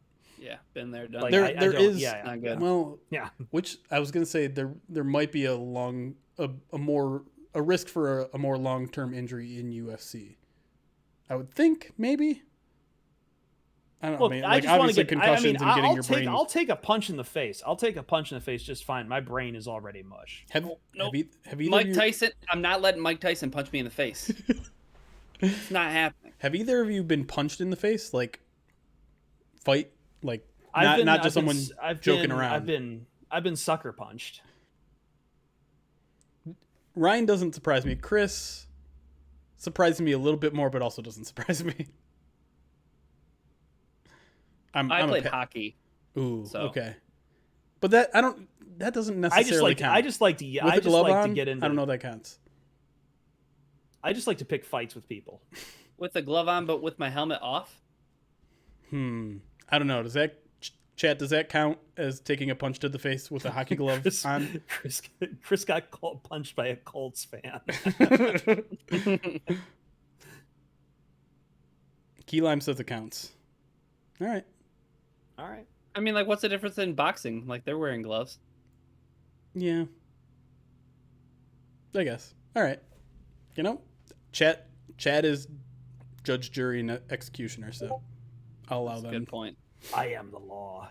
Speaking of which, I'm getting Leo's tonight, so I'm gonna need Leo's Coney Island. I'm gonna need to put my dinner up to a vote. Oh, okay. Chat. Just whatever kind of chicken finger dinner you want. Oh man, I did see Nick the Greek put in bits for his usual phrase, but he also is now on chicken finger pita. That's another phrase. There you go. Big chicken finger pita guy. But so this is what pissed me off is that my friend Craig shared a tweet with me from Dan Orlovsky. So I have him blocked on Twitter because I don't want to see this shit. And Craig sends me something that says, this is from Dan Orlovsky, if you could eat food from one and only cuisine, culture, region for the rest of your life, which would you choose? Ooh. Dan Orlovsky says, Italian for me. If I could eat chicken parm and only chicken parm for the rest of my life, I'm good. Shut up and stick to football. I need to explain to people, like, we didn't have chicken cutlets in the old country. It was eggplant, you pieces of shit. Eat more veggies. I feel like this question is deeper than it sounds. Like, most people would just be like, oh, I'm just going to pick whichever one is my favorite. Like, oh, I like Italian food the best. Oh, I like Mexican. To me, no. This is easy for me. It's Japanese, like through and through. It'll make me healthier, and I love the food. Like, I am looking for the most versatile, because like I'm not going to pick. I love Mexican food, but I'm not going to pick Mexican food because it's the same 5 ingredients and everything. And I'm going to get sick of it. Let me sell you on Japanese then, because that's covering like sushi, grilled yakitori stuff. That's covering everything from noodles to meat to pickled vegetables. Yeah. Like you're getting a massive spread in Japanese. The only thing is hibachi. Like you've got to like mushrooms. I know some people who just despise mushrooms. I love mushrooms. I love mushrooms. Like you got to like shiitake and enoki mushrooms in particular, and you got to like that what was that umami? They call it umami or whatever. Right. You just got to like that kind of robust flavor. If that's not your style, also you got to be fine with weird fish every now and then. That's fine with me. You've got to be fine with like freshwater eel. You got to be fine with unagi. I mean, just the lineup of ramen and sushi Like that might be enough to win me over right there. But I mean, I'm also throwing hot pot in there too, sukiyaki. I had one hot pot experience and I didn't like it. What, with me? Yeah, it was very ordinary. I was expecting more. That's fair. That's fair. I think I should have done sukiyaki with you instead of just shabu shabu, because shabu shabu is like, it's a clean. It is plain. Sukiyaki, it's like it's like cooking up in like a soy broth. God damn, I want ramen now. But like, yeah, no, I feel like Korean's pretty good too. You get a pretty good profile in Korean. Korean is like a more Americanized Japanese, I feel. Oh, by the way, Japanese also will get you some Americanized stuff like tonkatsu and curry rice. Like, very versatile. I like my answer. Did we talk about the most disgusting thing that I saw on Leo's menu on stream before? No. Go ahead, and then I want Jeremy to share something with the crowd. Speaking of Twitter accounts that I should have blocked, but I had to unblock this one just to see what someone sent me. It's under the omelet section. They have a hot dog omelet on their menu. No. Boycotting? Is there anything that sounds less appetizing than a hot dog omelet? I kind of want to get it just to see what it's. Do they make it Coney style too? That sounds like there's got to be a Coney omelet. There just has. That sounds like when Little Caesars was making that hot dog pizza, the Coney Island pizza. Yeah. And people said it was good. They're full of no, they're full of shit. However, the crazy calzone is good. I had it this week. Yeah, dude, they don't put chili on it. That's surprising. It's straight up right here. Hot dog omelet.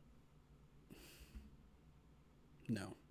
Hold on. The only thing that might be worse, actually, because omelet just has this connotation of like little bits of like Frank's hot dogs wrapped up in like an egg bake. But they also sell, because they sell all of their omelets as skillets, so there's a hot dog skillet. Gross. Hey Cecil, I'm sorry, man. This conversation is making me even more upset that COVID has taken my taste and smell. Oh man, I'm sorry. That's my horror. That's my horror when it comes to COVID, and that's why I got vaccinated as quickly as I could. Like, yeah. Oh, is that my picture? That is your picture. You have the floor. Picture? You ate this thing. So okay, so the pizza part is whatever. It's like literally just getting a fresh, hot, and ready. So the pizza part is the least interesting part of this. If they make a full calzone, a full crazy bread calzone, I would buy that all the time, because inside the calzone part, you have to understand, it's a different, more kind of sweeter cheese. I don't want to call it sweet, but it's a different cheese, and it's a different, thicker cut of pepperoni inside that calzone. I thought the calzone part was very good. I munched through the pizza part. It was fine, whatever, but the calzone part was something that's making me consider ordering it again. So I definitely want to get the pizza crucifix. Pizza crucifix, man. Like, attack and dethrone God. Yeah, I think there is some ricotta in that. I'm going to put the quotation marks around ricotta there. If I had, I worked at a Little Caesars. I bet they just loaded that thing up with butter cheese. Like, that's what that looks like to me. Maybe. Either way, it was fine. It was for $8. That was about 3 meals worth of pizza, and it was fresh, and it was good. It was pleasurable, and I had crazy sauce with it. Can we talk about the logistics of eating it? Did you cut like the circle pizza out? No. So what you're looking at is it is cut into 8 pieces. It is cut. There is a cross cut from that, and then it's cut diagonally. So each piece just tears apart.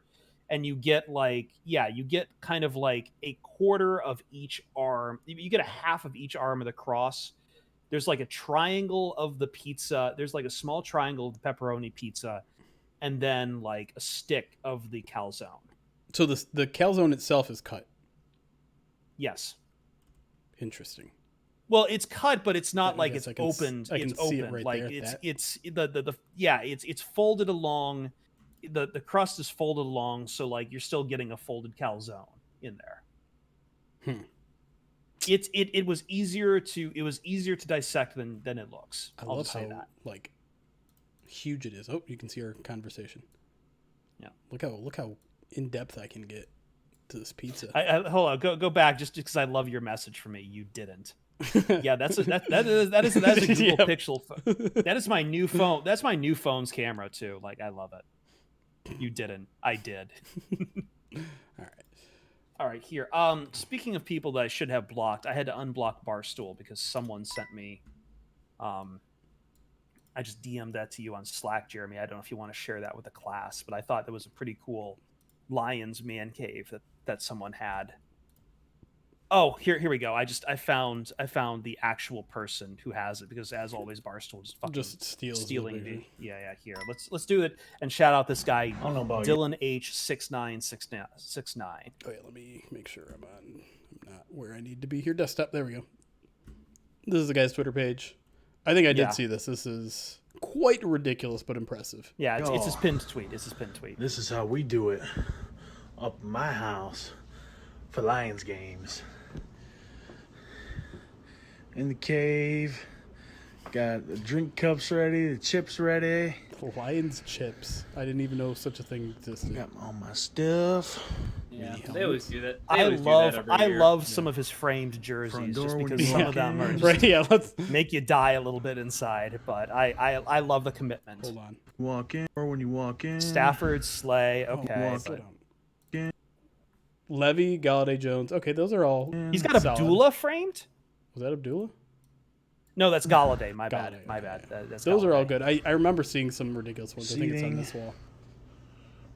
Yeah, so we got Ernie Sims, Joseph Fourier. Fourier was the one I was thinking of. Yeah. Is that Brett Pearman, Herman Moore? I can't. This is how we do it. But anyways, for Lions games. Fourier was the one that just made me laugh. Oh, he's got Javan Best up there too. Let's go. I don't know about y'all. Pretty darn impressive. This is. Yeah, that is. I am not much on one for man caves, but that is an impressive Lions fan cave. I'll give it that.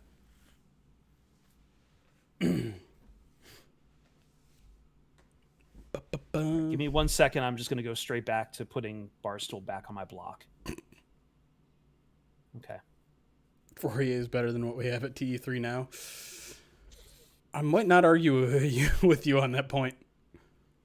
And I might even take it a step further and say Fourier right now might be better than the tight end threes that we have. You're not wrong. I thought you were about to say he's better than tight end 2, and I was like, don't disrespect Darren Fells like that. No. Darren Fells had a bad game. He got 2 holding calls, and I think he false started or something. Everyone has a bad day at their job every once in a while. Exactly. I mean, I'm sure that day will come for me at some point. By the way, the guy who spent 3 days melting down because some asshole in the Detroit blogosphere took one of your quotes out of context, completely threw us under the bus on the story. I remain steadfast that I was well within my right to be angry for more than 24 hours. Listen, man, I bitched that person out too, for something completely different.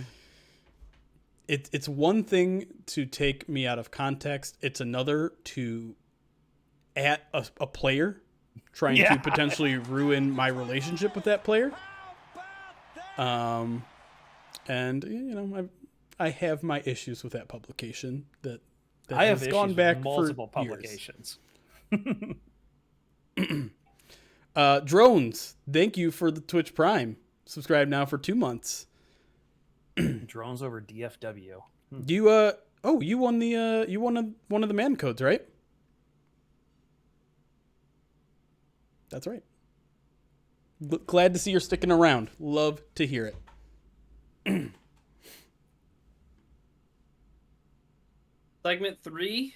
I think we're ready. I think I'm ready. We've stalled enough to not want to talk about the Lions defense, but we must. And maybe we'll just spend 19 of the 20 minutes on Derek Barnes and be happy about it. The other minute on AJ Parker. Sure. Yeah, there we go. Take the only 2 good players. Both of them might actually play though, so that's yeah. Big Al, thank you for the subscription as well. 12 months, we made it to a year, buddy. Happy subversary, Big Al. Here already. Yeah. Thanks for sticking around. Happy birthday. We promise not to fire you on your subversary. Oh God.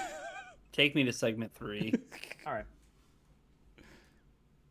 I do, because I appreciate the rock star that's flowing through my body, but this is my third one in the past 24 hours, and I'm starting to feel like it's time for me to take a nap after we do this.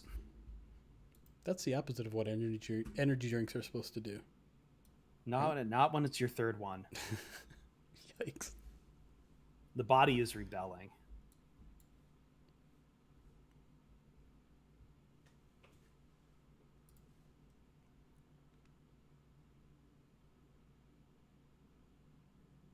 Closing up the show here on the Pride of Detroit POD cast by unfortunately going down to the lowest note from the Steelers-Lions game, which means we have to talk about the defense. During the break, we were joking we really just want to talk about Derek Barnes and AJ Parker for 20 minutes. More on them in a second. I want to talk big picture, at least, Jeremy, because I don't think it was all bad for the defense early on. I thought they actually... We've known for a while the Lions wanted to, in, let's say, the last regime, wanted to be built to be stout and stop the run. And I feel like, though, that if you're looking at this new regime, they did that here against the Steelers. They held the Steelers to, I believe, 3.2 yards per carry average throughout this entire game on the ground. You saw that even at the top of the teams here with the first team, I remember there was one play where they they made Najee Harris on the ground. On the ground, I have to emphasize the ground part for Najee Harris, but they stymied Najee Harris on the ground, I felt. So there was at least that bright side for the Lions when it came to, like, look, the run defense looks fine. It looks even improved from last year. It does. And that's an extra good sign because the Lions' front seven was essentially, outside of Aleem McNeil, second string guys. Mm-hmm. That defensive interior, all those defensive tackles, Kevin Strong, Bruce Hector, Levi, even, we can talk a little bit about Levi. First look at Levi Onwuzurike. Yeah, first he look had at Levi Onwuzurike. Fantastic first game, and some of it was in run defense. That was a bit of a surprise to me because, we talk a lot about Levi, and the one thing we're all excited about is the pass rush from the interior, which this team has lacked.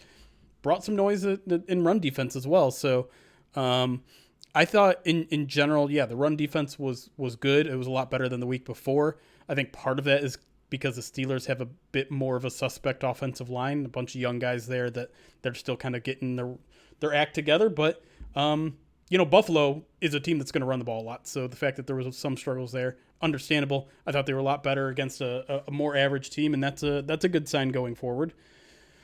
I don't know if we want to jump to the negative right away, but I think the biggest issue, and it's probably my biggest issue of the entire game, and we teased it at the top, is there were only one set of starters in this game on the Lions defense, and it was their secondary. And the secondary let Ben Roethlisberger look like his Hall of Fame self again. And that is somewhere between a medium and extreme concern. Like, I'm not going to throw the panic button yet at one preseason game, and I'm also not going to be one of these people that throws Jeff Okudah under the bus for one play, essentially. Like, he was fine the rest of the day. He just got beat deep once. It appears he was waiting for some help with Will Harris, but he also got beat really bad. Like, you can't expect a safety to cover that much space and that much time and also, not have a chance to play on the ball as well. So, either way, I thought Jeff Okudah was fine. Safeties were not fine. Linebackers were not fine. There's a medium concern about the Lions' pass defense, specifically the secondary right now. I think, real quick, to not counter your point, but to push back on it a little bit, is like that play where Okudah did get beat. It happened. But it's the way that he bounced back and made a big play against Juju in the end zone. Absolutely. I mean, real physical in coverage and made a big play. So, like, at least you're not seeing it happen repeatedly where you can look at a player like Jelani Tavai and it's just like play after play. Right. And I know, Jeremy, with you, like, there's a little bit of like film hunting to like find like even more things that Tavai is doing wrong when really there's not much there. But there's enough there right now where I don't care how much this coaching staff quote unquote likes Jelani Tavai. As a player, it looks like he just can't hack it on the field, and it's a good thing. It's different than the tight end discussion we had because you can at least look at linebacker 3 and it's like, well, Derek Barnes did more good things. So at least you have hope and optimism there after you get past the first two guys because Alex Anzalone didn't play and Jamie Collins didn't play. So you're getting all second string guys, and without Sean, Sean Dion Hamilton was somebody we talked about on First Bite that was like, you know what, that's a big loss for a team who, if there's a guy like Jalen Reeves-Maybin who we have, in on the roster because of his special teams aptitude, it's not because of him as a linebacker. So that's still one of the most interesting units to me on this team because they're one of the most deficient when it comes to how, quote unquote top heavy they are at the top of their depth. But it's also just kind of a mix of I don't know who the depth really is beyond Barnes. Yeah. I mean, I feel like Reeves-Maybin has to make the team. Like they need a linebacker, and I think Tavai is now outside the bubble. I don't think you can justify a spot for him. I can't believe how bad Tavai was getting beat on some of these plays. He not only is getting beat, but then he seems like he's struggling to turn and give chase half the time too. It was not a good. I can't couch that game for him at all. I know it's preseason, but boy. It's unfortunate because I think we all overreacted a little bit to last week just because of one play essentially where, he clearly missed his assignment. But this one, he's giving up catches in coverage. Just the Najee Harris catch where he had a prime opportunity to stop it for 5 yards and it turns into a 46-yard play. And not all of that was his fault, but he had the best opportunity to take him down. It's just at this point, and I hate to keep knocking on the guy because he doesn't deserve all this unfair attention when there's plenty of other players out there not playing well either. But I don't know what he does well. It's just that. You can't have a guy like that on your team. I'm sorry. It's the real quick, Chris, because it's the inverse of Jalen Reeves-Maybin, right? Because it's Jalen Reeves-Maybin has carved out a role as a special teamer, so you can maybe ignore the deficiencies he has as a linebacker out on defense, whereas Tavai, you don't know where you're getting any sort of value from him. For me, it just looked really bad when the Lions started. The Steelers started getting in the red zone. Yeah. And you just saw how turned around pass coverage was to stop a guy like Patrick Freiermuth just bullying you out of existence. I mean, the tight ends tore this team up, and who covers the tight ends? Linebackers and safeties. And that to me was what got exposed the most in this game. And so maybe that's your source of optimism is when the actual linebackers that are on this team and going to play, maybe the defense looks a little bit better as a whole, because I don't think Okudah got abused. I don't think Amani Oruwariye had a really terrible game, but this team is going to have to cover tight ends, and who's going to do it? Hopefully Alex Anzalone, maybe Jamie Collins, maybe Tracy Walker, but I don't think Tracy Walker had a particularly good game. Will Harris certainly didn't have a good game. So Derek Barnes. Look, I want to push back on you when it comes to when it comes to Okudah, because I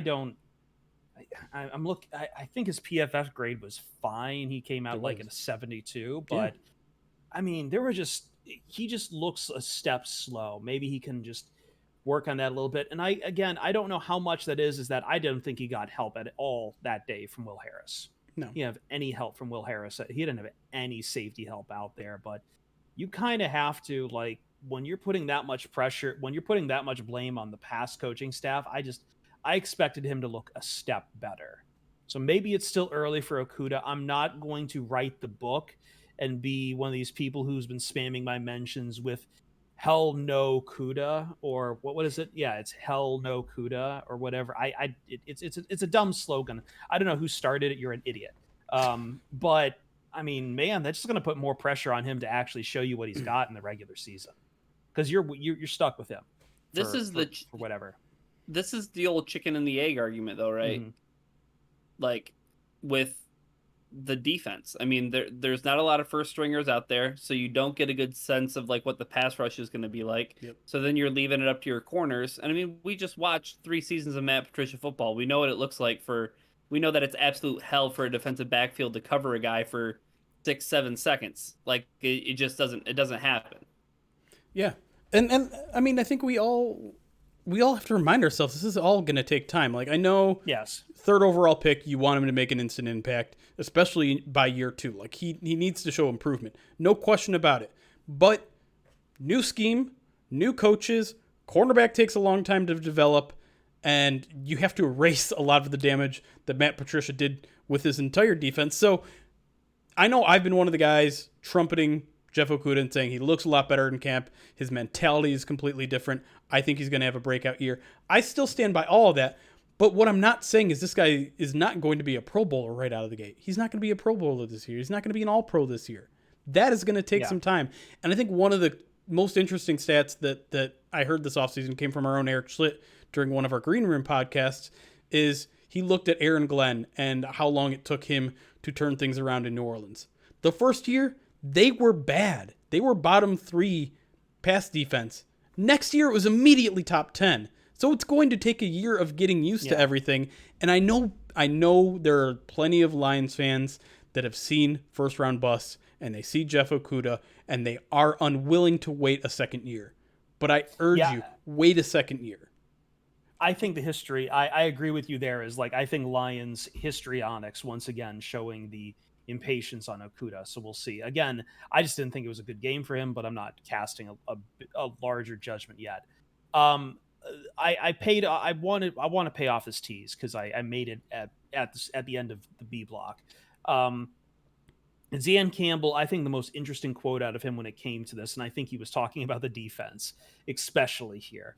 There are some guys who are growing, who are getting better. There's some guys that maybe we counted out that have a chance now of making this team. And there's some ones that maybe everyone thought were going to make it and they're not going to make it. And I can't think of a better place to think where that applies, looking at a lot of this second string defense that was playing. Yeah, I mean, AJ Parker, I think is the first name that jumps out to me. That's the story. That is, I mean, well, let's leave Derek Barnes aside for a second because I know you really want to chomp at the bit at him. Sure. But like, I think he was talking, like, if there's anyone I feel like Dan Campbell was talking about with that quote, it was probably AJ Parker, who really balled out this game.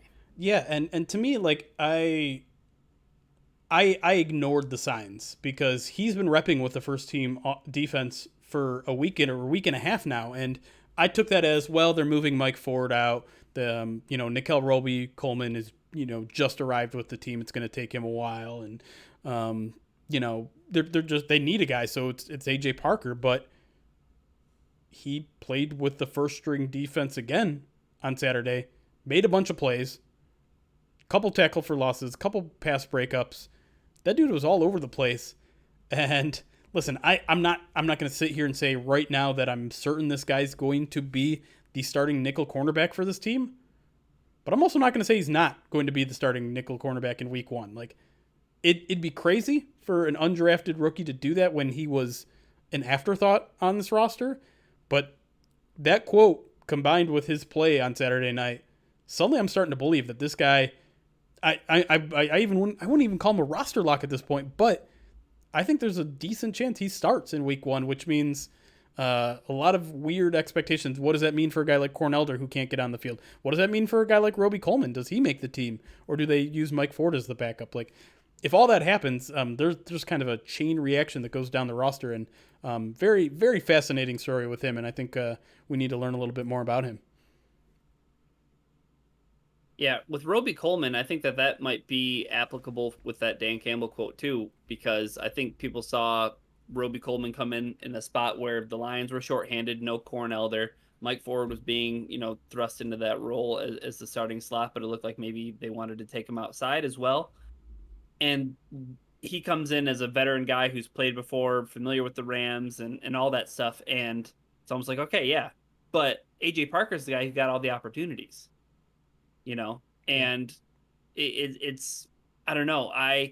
Because here's another guy, and I know we're talking about the defensive backfield, but this is what it kind of reminded me of, is like, well, Nickel Roby-Coleman took 16 snaps in the game last night, whereas, that's a pretty light workload for. I understand he's a veteran guy, but he's arriving late, and I think that he kind of needs to play into that spot versus a guy like Charles Harris who didn't play it all week one, and he played quite a bit last night. Like, I mean, he had, I think it was 25 snaps that he played, or 23, but that's a guy who we talk about it all the time, like follow the money, right? And like Charles Harris got like this significant amount of money where it seemed like he was going to be on the roster, but do you really know if Charles Harris is going to make the roster? Do you really know if Nickel Roby-Coleman are going to make the roster?